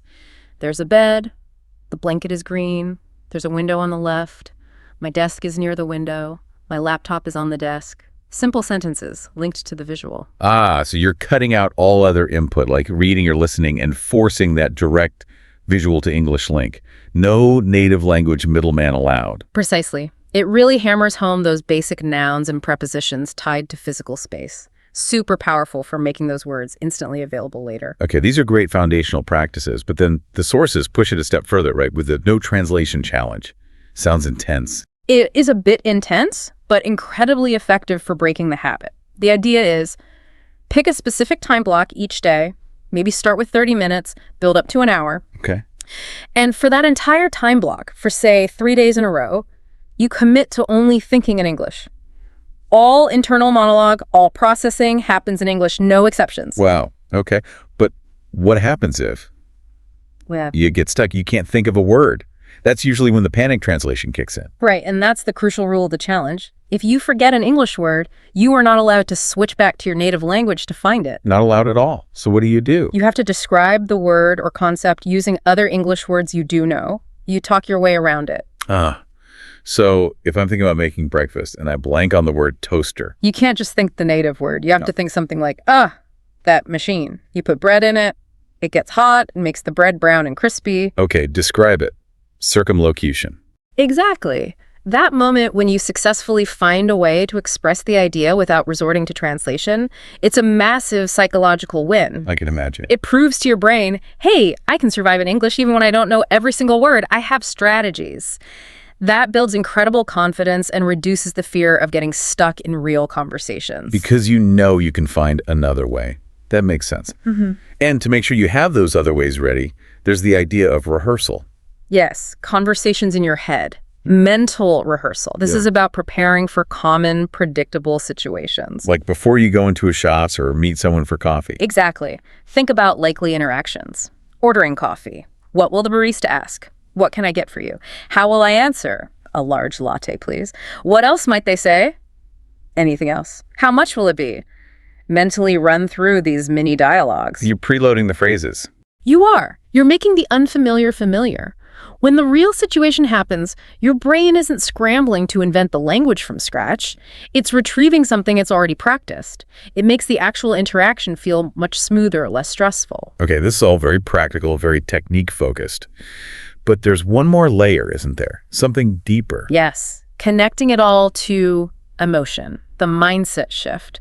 This is about making English thoughts feel real, attaching them to your actual feelings and experiences. Why is linking language to emotions so important for fluency? Because our brains are wired to remember things tied to emotion much more strongly. Facts are forgettable, feelings stick. So it's not enough to just mechanically think the phrase, I'm happy. Right. It's better when you genuinely feel happy to consciously think in English, wow, I'm really happy right now. Or if you're frustrated in traffic, think, I'm so annoyed. If you're tired, man, I need a break. You're linking the English directly to the felt sensation, wiring it into your actual life. Exactly. You're internalizing it.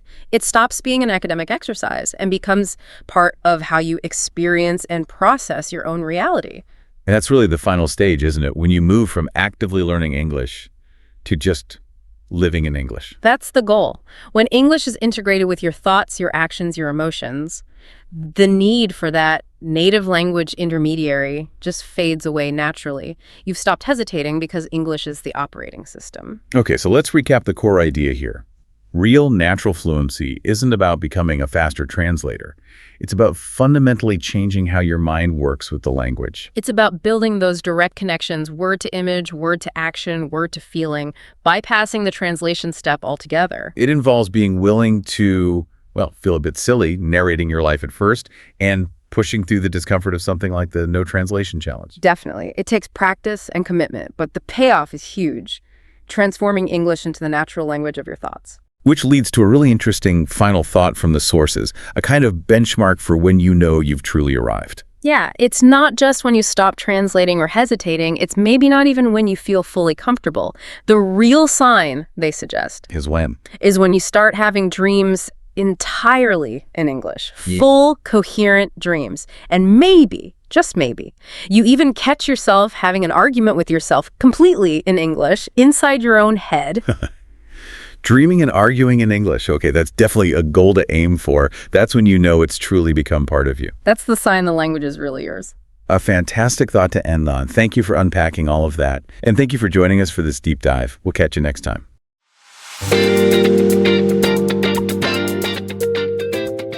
If you're listening right now, chances are you're aiming for something specific, right? You want to get past just knowing English words and rules. You want to actually speak it. Sound natural, flow easily, almost like a native speaker.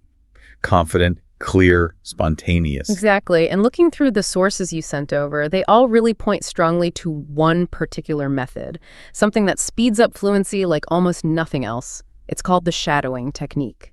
That's what we're diving into today, really getting under the hood of this technique. Our goal here is to take all that research, all that theory, and break it down into something really practical. An actionable shortcut for you. We want you to finish listening today and know exactly how to capture that rhythm, that intonation, that kind of melody of real everyday English. Yeah, let's pin down the definition first because it's easy to mix this up with just, basic repetition. It's not quite the same. Shadowing means you listen to a native speaker and you repeat what they say instantly, like right as you hear it. You're basically being their echo, their shadow. Okay, but here's the bit that people often miss, isn't it? It's not just repeating the words back later. What else do you absolutely have to copy for this to work? You've got to copy everything. The sources are really clear on this. It's the speed, the little hints of emotion in the voice, the exact pronunciation, obviously, and maybe most importantly, the natural inflection. That's how the pitch of the voice goes up and down. If you miss that, you often miss the real meaning. Can you give us a quick example? Because inflection sounds subtle, but it feels like it could make a huge difference. Oh, it's subtle but massive. Yeah? Yeah. Think about English statements versus questions. Take a simple phrase like you finished the report. Okay, if my voice goes down at the end, report. It's just a statement, fact. But if my voice goes up at the end, you finish the report, suddenly it's a question. Same words, different tune, different meaning. Shadowing trains you to automatically pick up and reproduce that musicality. It's essential for communication. Right, okay. So let's get into the why. Why does this immediate copying actually work so well? The sources seem to suggest it shifts things away from just thinking about the language to actually doing it physically. It's about building muscle memory. Precisely. Think about it. If you learn mostly by reading, by grammar exercises, you're engaging the sort of analytical part of your brain. Then when you try to speak fast, your brain's doing the slow 3-step process, translate the thought, assemble the grammar, then try to physically say it. That's where the hesitation comes from. So shadowing cuts through that. It sort of bypasses that whole middle step. You're directly training your mouth, your tongue, your throat muscles to make the right shapes, the right sounds, in the right rhythm. You're doing it without consciously digging through grammar rules each time. It's like creating a direct pathway, a neurological shortcut. You condition your mouth and brain to fire together. It's like you can read sheet music perfectly, know all the theory, but you can't actually play the piano fast until your fingers know where to go without thinking. That muscle memory. That's a perfect analogy, yeah. Or like the sources say, learning to dance. Yeah. You don't become a great dancer by reading a manual on footwork, do you? You get good by moving with the music, feeling the rhythm. Shadowing forces you to feel that conversational rhythm. And the results. Yeah. What specific skills really take off when you commit to this? Pretty much everything you want for faster fluency. Pronunciation gets much clearer, more natural sounding. That's a big one. Your rhythm becomes smoother, less choppy. Your listening skills improve too, because you're forced to process English at native speed. And of course, your speaking speed picks up. You respond faster, more confidently. Plus, by copying that inflection we talked about, you naturally start to adopt a more native-like tone, that melody. It really helps your overall accent. Okay, this sounds powerful, but maybe a bit intimidating. Our listeners appreciate structure. So let's break down the 3-step formula the sources recommend. And a quick tip they mention. Short clips are best, right? Like 30 seconds to a minute. Yeah, absolutely. Keep it short and manageable. So, step 1, just listen. That's it. Don't repeat yet. This is purely about tuning your ear. Focus only on the sound. How does the speaker sound emotionally? Where do they pause naturally? What's the pace like? You're just absorbing the music of the language first. And that's important because if you jump into repeating too soon, you might just use your own language's rhythm patterns, right? Exactly that. You'll try to force the English words into your native rhythm. Step 1 prevents that. It lets you hear the English rhythm first. Okay. Then step 2 adds a layer. Listen and read. Right. Now you bring in the text. Subtitles, a transcript, whatever you have. You listen again, follow the words, but now you're actively connecting the sound you hear with the words you see. You understand every phrase. You're really feeling that link between the sound and its meaning. This builds comprehension alongside the sound. And finally, the main event. Ensdal. Step 3, shadow without the subtitles. Yep, visual aids off. Now you listen and repeat immediately, as close behind the speaker as you can manage. This is where you internalize the flow using just your ears and your mouth. And there's a really crucial mindset tip here from the sources. Don't obsess over mistakes. If you stumble, just keep going. Don't stop. The goal here is flow, relentless flow, not getting every single word perfect. That sounds simple, but it feels like the hardest part. That urge to stop and fix yourself is so strong, isn't it? How do you fight that? You have to treat it like a performance drill, not a test. Think of actors running lines. They wouldn't halt the entire scene because they fluffed one word. They'll push through, keep the momentum. You can always go back and check accuracy later, maybe in step 2 next time. But in step 3, flow is king. Keep that echo going. Flow over perfection. I like that. Hey, let's get practical. People need routines they can actually use. The sources mentioned a very efficient one, the 5-minute shatter routine challenge. Yeah, this one's great because it packs a punch in a short time, makes it easier to be consistent. 5 minutes is doable for almost anyone. So first, you grab any 30-second YouTube clip that has decent subtitles. Then you apply the 3 steps within that 5 minutes. Pretty much. First, listen. Only twice. That's 1 minute. Then, shadow with subtitles maybe once or twice, focusing on meaning and tricky bits. Another minute or so. Then shadow without subtitles 3 times. Really push to match the speed and tone. That's about 90 seconds of pure shadowing practice. And then there's the step they call the magic part, recording yourself. Yeah. Why is recording so vital? Can't you just sort of hear yourself as you go? That's a common thought, but we're actually really bad judges of our own speech in the moment. It's fascinating. When you're speaking, your brain's busy with making the sounds, thinking ahead. You literally don't hear your own mistakes accurately. It's only when you play back a recording that you can objectively hear, oh, my rhythm is off there, or the sound isn't right, or my inflection is totally flat. Recording and comparing it to the original is the feedback loop. That's what turns repetition into real, targeted improvement. That makes sense.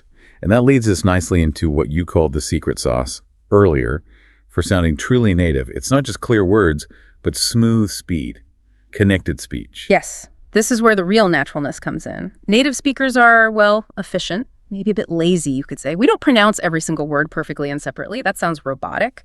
We naturally link words together, shorten them, blend sounds across word boundaries. It's all about keeping the rhythm smooth and fast. Can we get a few more examples of how that works? Yeah. Like the common ones? Sure, take something like, what do you want to do? Nobody really says it that clearly. It becomes, what do you want to do? Or even faster, like, what you want to do?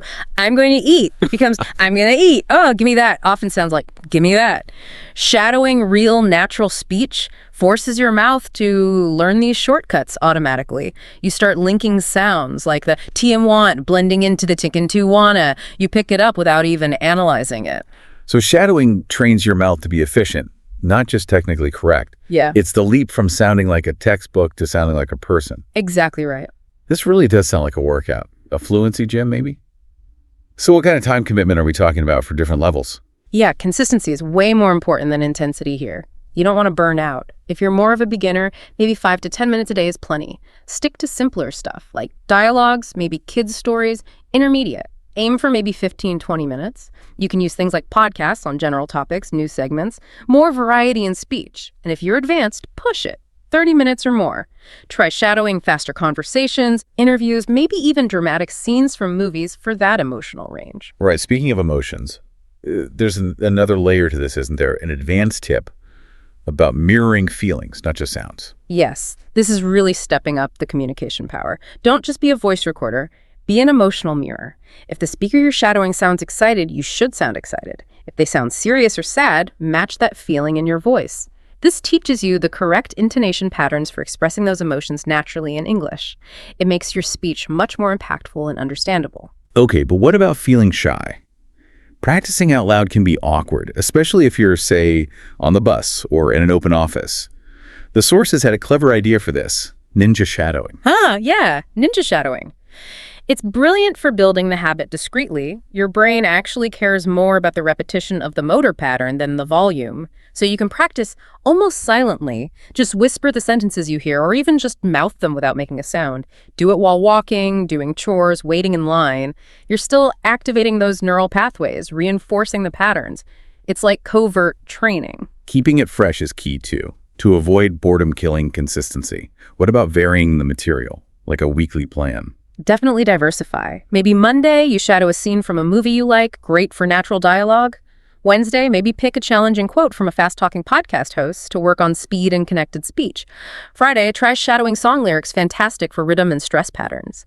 Then maybe Saturday, find a clip of a real, unscripted interview or conversation online. Practice handling those natural hesitations and imperfections. Mixing it up keeps it engaging. Okay, so let's recap the core mindset needed for this. What are the absolute must-remember principles? First, think of it as play, as experimenting. You're not aiming for perfect imitation. That's not the goal. The goal is your improvement. Don't judge yourself harshly. Second, and this is the tough one, never pause for mistakes during the shadowing step.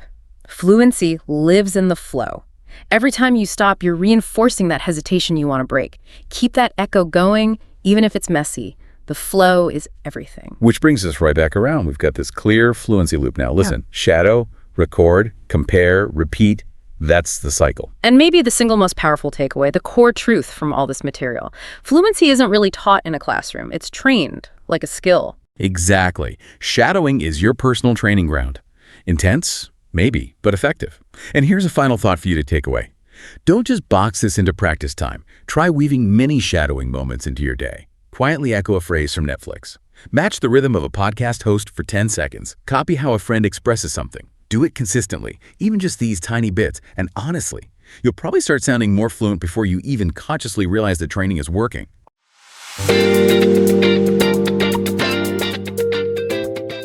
Welcome back to the deep dive. So today we're really cracking open something I think almost everyone learning English runs into. It's not about not knowing the vocabulary or, the grammar. It's that moment, that awful moment your voice just stops. Freezes. Yeah. Even when you know exactly what you want to say. Yeah, it's like competent silence, isn't it? You've got the knowledge right there in your head, but actually saying it feels impossible sometimes, like hitting a wall. And, well, our sources really back this up. The number one thing stopping people isn't the lack of words. It's what we call the affective filter. Basically, it's a wall built out of fear, anxiety, self-doubt. It just blocks the language you know from getting out. Exactly. So we're not really diving into grammar rules today. We're looking at, well, the core issue. Most people don't quite make that jump to fluency because they lack the bravery, the willingness to just try, maybe mess up, and use the words they actually already have. Right. And the interesting thing is, confidence isn't this magic thing you're born with or not. It's really more like a muscle, something you build. You build it through deliberate practice, low-stakes stuff. You're training your reaction to fear, not just adding more words. Okay. So that's our mission for this deep dive then. Yeah. Giving you that practical plan. We're looking at step-by-step ways to start taking down that filter, building real confidence so you can actually speak, anywhere without that constant fear. Okay, let's get into it, starting with the mindset, right? That seems foundational. Absolutely. The very first thing we need to tackle head on is this idea that you need to be perfect to be proficient. It's probably the single biggest killer of confidence for language learners. But hang on, I can hear people thinking, well, if I don't aim for perfection, won't I just sound bad? Won't I just keep making the same mistakes? That's a fair question, but it kind of mixes up learning with actually communicating. I mean, think about native speakers for a second. Do they always speak in perfectly formed, error-free sentences? Definitely not, no. Right. They pause, they say, they might start a sentence and not finish it, but the key is they just keep going. They have momentum. That momentum. Yeah. Just pushing through the little stumbles. That's actually what confidence looks like when you see it, isn't it? Yeah. The real difference between someone who sounds nervous and someone who sounds confident is just how they react when they slip up. Precisely. Someone focused on perfection hits a mistake and just stops, apologizes, maybe gets flustered. You can see it. But a confident speaker, they notice it, maybe they quickly fix it, maybe they just laugh it off, and they keep the conversation moving. They're prioritizing getting the idea across, not, perfect grammar. Okay, so the first big mental switch then is changing the goal entirely. It's not about perfection, it's about connection. You need to train your brain to care more about being understood. And this actually helps your brain too. It reduces the mental load. If you're just focused on connecting, you're not trying to juggle grammar rules, find the perfect word, and get the pronunciation right all at once. You're just trying to share an idea. Honestly, people remember how you made them feel, if you connected, if they got your point. They rarely remember if you use the past perfect correctly. Right. Let's make that concrete. The classic coffee shop scenario. Barista asks, "How's your day going?" The nervous, perfection-focused learner might try for something really elaborate like, my day has hitherto been quite productive, albeit somewhat taxing. Yeah, which takes a lot of mental energy and frankly sounds a bit unnatural, right? Now, contrast that with focusing on connection. Pretty good, thanks. Bit tired from work, though. How about you? It's simple English, it's quick, it's natural, and it builds rapport instantly. It feels less risky to say, which is crucial for chipping away at that fear. Simple, effective English often is the most confident English. Okay, so once we've shifted that internal goal from perfection to just connecting, then we need to actually train the speaking muscle itself. And you're saying this starts maybe counterintuitively when nobody's listening? Exactly. It's a really powerful technique, but people often skip it. You need to normalize the sound of your own voice speaking English. So many learners can read fluently, understand loads, but hearing themselves speak the language feels weird or wrong. It triggers anxiety. So this is the self-talk magic idea. Though it's not really magic, is it? It's just habit building. Just describe simple things out loud in English as you do them. Like, okay, am I making some tea now? Where are my keys? Ugh, need to check my email. Yes, you're narrating your own life, basically. And what that does is create these instant feedback loops. Your mouth practices forming the sounds. Your brain gets used to hearing your own voice producing English. You're literally building the neural pathways for speaking more spontaneously. And you suggest taking that even further, like having little conversations with yourself. Yeah, structured solo conversations, play both sides in your head, or even out loud if you're alone. Pretend you're ordering food, asking for directions, maybe explaining something you know well to an imaginary friend. It's like strategic rehearsal. Okay, I see. So when a real situation comes up, Your brain isn't starting from scratch. It kind of recognizes the pattern. It thinks, oh, wait, I've done this kind of back and forth before. Maybe not with this person about this exact thing, but I know the rhythm. It feels less daunting. right? Okay, speaking of structured practice, we have to bring up the one thing everyone seems to hate: recording yourself. Oh, I mean, people dread this. They say it sounds terrible, makes them feel worse. Why push something that feels so uncomfortable? that's a really important point. And the mistake is using it as a tool for self-criticism right then and there. We need to reframe it completely. Recording yourself isn't practice in that moment. It's objective data collection. It's about measuring progress over time. Data collection. Okay. What kind of data? What should you actually be listening for? You're tracking growth, not flaws in that single recording. Listen back later, maybe a week later. Are you speaking a bit more smoothly? Fewer long pauses? Using fewer filler words like, You're not judging your accent. You're just observing how your fluency, your mechanics are developing. And seriously, keep those early recordings, the ones that make you cringe. Why keep the cringeworthy ones? Because 6 months down the line, when you feel like you're not improving, listening back to that first one is undeniable proof. It fights off that imposter syndrome. You hear how far you've actually come. Ah, okay. Shifting it from immediate judgment to tracking progress over time. That makes sense.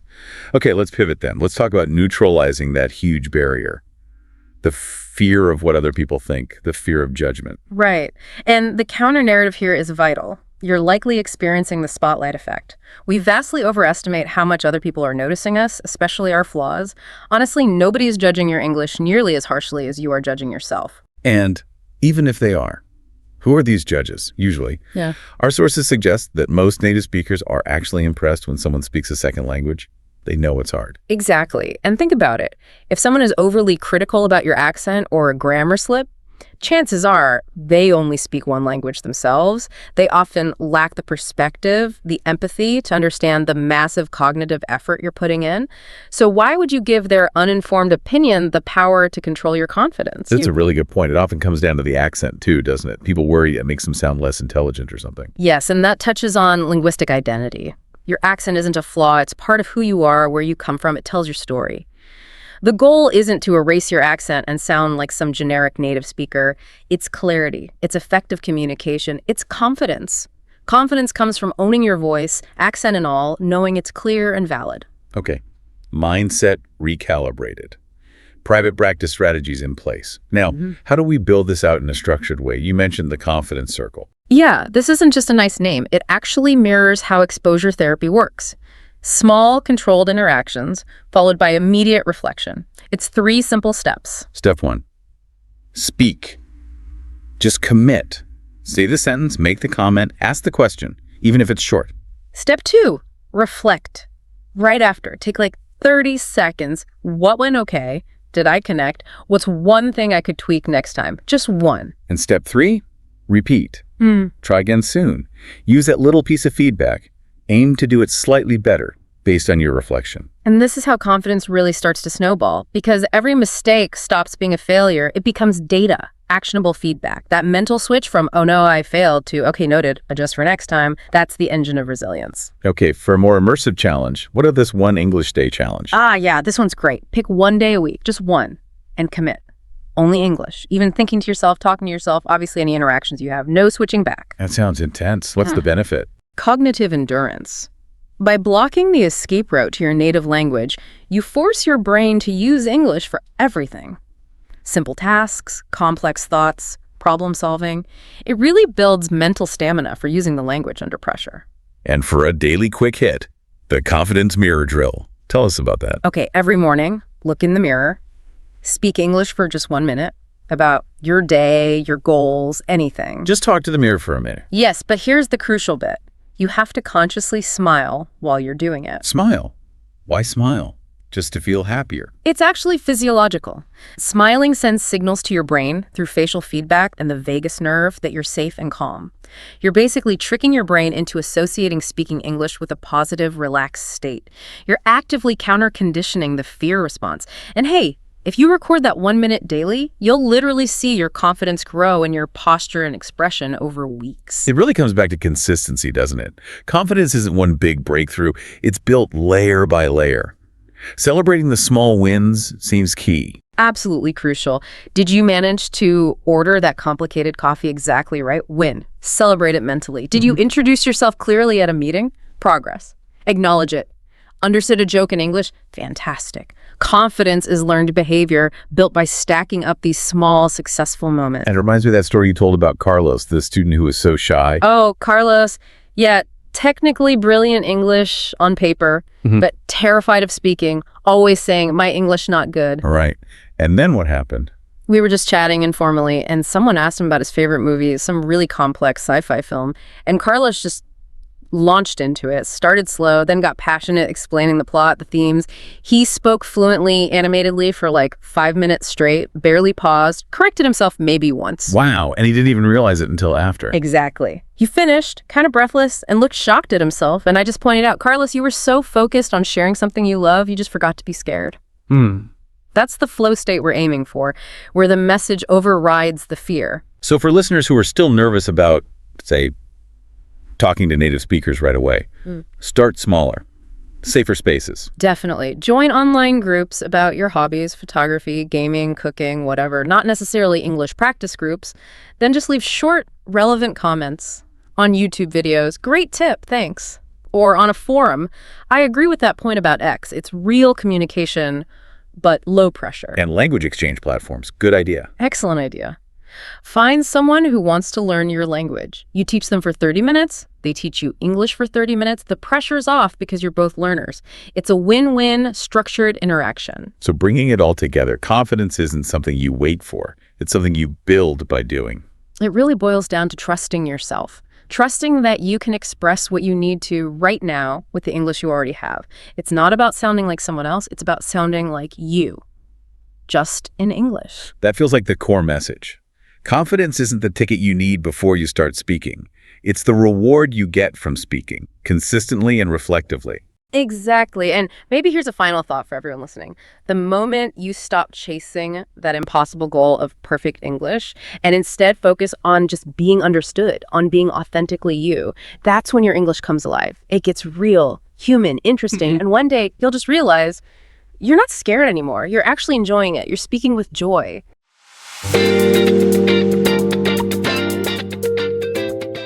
Welcome back to the Deep Dive. Today, we're tackling English fluency, but probably not in the way you learned it in school. We're moving past those textbooks. Yeah, we really are. Our mission today is to unpack the strategies that actually work, the ones that turn English from just a subject you study into, well, a lifestyle, something you live. It's such a critical shift. So many learners, really dedicated ones, they pile up words, they nail the grammar, but they just plateau. They hit that wall. Exactly. They never quite make that leap to sounding, natural, spontaneous, confident even. So our goal for you listening is to understand how to build that bridge, how to get from knowing English to actually living in it. Making it your default voice, that's the aim. Okay, let's dive in. The journey starts somewhere maybe a bit unexpected. Emotion. Step one seems to be about practicing English with real feeling. It's based on a pretty solid principle. Your brain latches onto things tied to strong emotion. It's like a memory supercharger. So don't just translate, I am angry. Right. You need to feel it. Use the English that expresses that feeling. Something like, ugh, I am so mad right now.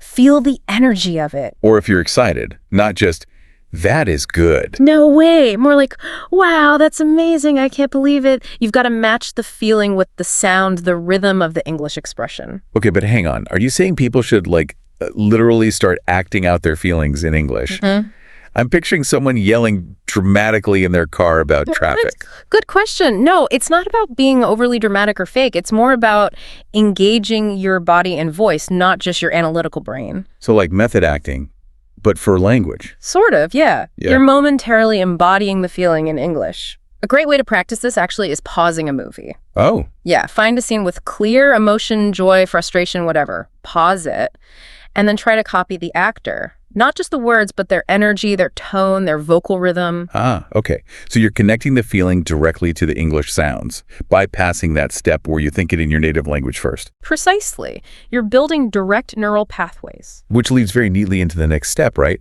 Making English your reflex, your immediate reaction. Yes. This is about training your brain to default to English, especially for those instant gut reactions. You want to cut out that translation lag time completely. Because translating constantly is, well, it's exhausting. It really is. It's like running two demanding programs simultaneously in your brain.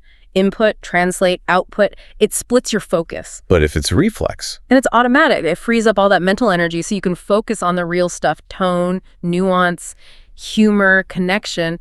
That's where fluency lives. So we need to target those everyday moments, like you spill coffee, instead of thinking the reaction in your own language. Your immediate thought, maybe even out loud, should be, oh no, or, ugh, what a mess, in English. Or you see a funny video online. Ah, that's hilarious. Or, wow, gotta share this. It's about these small, consistent triggers. They add up. It sounds like building muscle memory, but for your mouth and brain. That's a perfect analogy, like a musician practicing scales until they don't have to think about the notes anymore. You practice these verbal reflexes until the English reaction just happens. Okay, so we've got the internal stuff, emotion, reflexes. Now let's pivot outwards. You're saying our actual environment is a key part of this. Absolutely. It's probably the most underused classroom you have. Step 3 is all about learning from the life buzzing around you. How so? Like looking at signs? Yes, but actively. Don't just glance at a sign or a label on a product. Read it. Out loud if you can, or at least fully process the English sentence in your head. Don't just extract the meaning, engage with the language itself. And you mentioned bringing this home too, like literally labeling things. Make it physical. Put sticky notes on things, not just chair or table. Get specific. Mirror, fridge, remote control, light switch. And every time you use the remote, you see the label, maybe say the word. Exactly. It connects the word to the object in your daily life, right where you need it. Physical repetition. That makes sense. And this extends online too, right? You mentioned emails, social media. Oh, definitely. Pay attention to how real people write in comments, reviews, casual emails. That's where you find the messy, everyday English. The idioms, the slang. The tone, the sarcasm, the shortcuts people take. It's living language, not textbook language. Huge difference. Which brings us perfectly to step 4, using your phone. Turning it from a distraction into an English coach. Yes, your phone can be your best ally here if you use it right. We've got, 4 key things? Let's list them. 1, change your phone's system language to English. Immersion starts there. Crucial. 2, curate your social media feeds. Follow creators, pages, podcasts in English focused on things you're actually interested in. 3, make it a habit. Watch one short English video daily. And don't just repeat what you hear. Shadowing. Yep. And number 4, which I think is really powerful. Talk to it. Exactly. Use Siri, Google Assistant, Alexa. Ask them questions in English. What's the weather? Set a timer for 10 minutes. Who was the first president? Make the tech work with your English. It forces you to produce the language. And that's the key difference. We need to shift from just consuming English passively to actively interacting with it. Consuming is like reading the sheet music. Interacting is playing the instrument. Huge difference for fluency. If you watch a travel video, don't just like it. Leave a comment in English. Wow, that place looks amazing. I'd love to go there someday. Or read a news article. Jot down a quick 2-sentence summary in English in your notes app. Create something. That's where the rapid growth happens. Okay, interaction is vital. But this brings up a common fear, doesn't it? The idea that I can't practice interacting because I don't have anyone to talk to. Yes, the speaking partner myth. It holds so many people back. So step 5 is about building real conversations, but maybe not how people expect. Right. You don't need a native speaker available 24/7. Start small. Talk to friends or classmates who are also learning. Or, and this is really effective practice by yourself, using voice notes. Voice notes? But how do you get feedback? Aren't you just practicing mistakes? That's a fair concern. But the primary goal here isn't instant perfection. It's about building comfort, fluency, and self-awareness.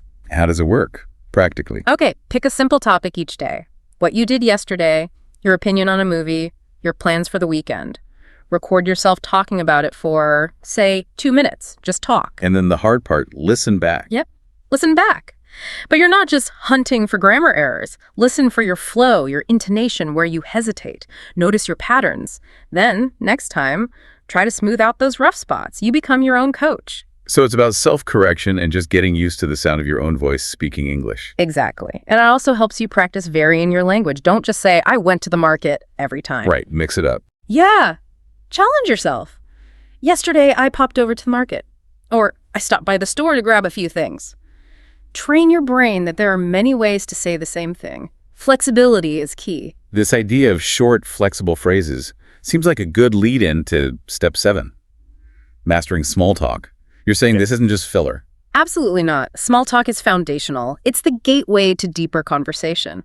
Native speakers use it constantly to warm up interactions, build rapport. Things like the weather, weekend plans. How's your day going? Crazy weather today, isn't it? Did you see that game last night? If you freeze up on these simple openers, the conversation often just dies. So practicing these is like a warm-up for your English brain. Perfectly put. It makes you seem approachable, builds a little confidence, and encourages the other person to keep talking. Which leads us to maybe the biggest hurdle for many. Step 8. Speaking even when you're nervous. This is the mental game. We have to internalize this. Confidence doesn't come first. Speaking comes first. Confidence follows the action. Easy to say, but what happens when you genuinely freeze? You're mid-sentence, the word vanishes. That's when the panic hits. And that's where strategy beats panic. If you forget a word, say, stapler. Don't just stop talking. Describe it. I need that thing, that puts papers together with the little metal things. Circumlocution, talk around it. Exactly. Fluency isn't about perfect vocabulary recall. It's about keeping the conversation flowing. Resourcefulness.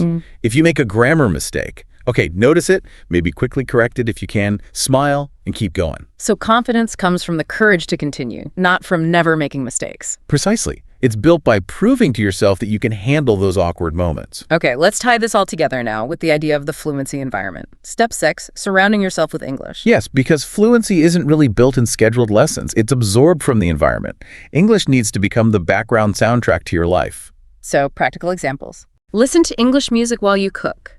Watch English shows maybe with English subtitles at first. Put on English podcasts during your commute. Actively read headlines, product labels, instructions in English. Make it unavoidable. It sounds like total immersion, even if you can't travel. It is. And it requires a mindset shift, too. You have to consciously shut down that inner critic that's always saying, my English isn't good enough. Replace it with what? Replace it with, okay, I'm using this language constantly. I'm getting better every single day. Confidence isn't about eliminating mistakes. It's about eliminating the fear of making mistakes. Which really brings us to the final step, step 9. Living English every single day. This is the ultimate goal, right? It's the culmination. Stop treating English like a subject you have to study for an hour. Start integrating it into everything. Speak it, hear it, read it, even feel it, as we said earlier. Every interaction, every internal thought, every label you read, it's all reinforcing this new identity. You're not just learning English anymore. You're becoming an English speaker. And that moment, when it stops feeling like practice and just feels like communication, that's fluency starting to bloom. It's not about knowing every word. No, it's when English becomes your voice, your way of sharing your story, connecting with people, navigating the world. That's the real goal. So, for everyone listening, let's make this real. Here's the challenge. Find one thing. Just one thing in your immediate world, your phone's language setting, the label on your coffee jar, how you react in traffic tomorrow. Pick one thing and consciously make it an English tool this week. Start small, build momentum. Exactly.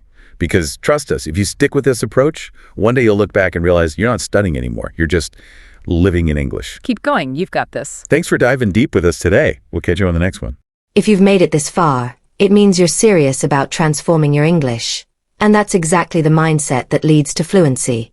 Now it's your turn to take action. Start using these tips in your daily life. Speak out loud, think in English, react in English, and challenge yourself to talk more every single day. The more you use it, the more natural it becomes. If this lesson helped you, make sure to like this video, subscribe, and turn on the bell icon, so you never miss our next English learning session. And don't forget, tell us in the comments. Backhand index pointing right, which real-life English habit are you starting today? Your journey to fluency doesn't start tomorrow. It starts right now. Keep practicing, keep believing, and keep speaking, because English fluency truly begins with you.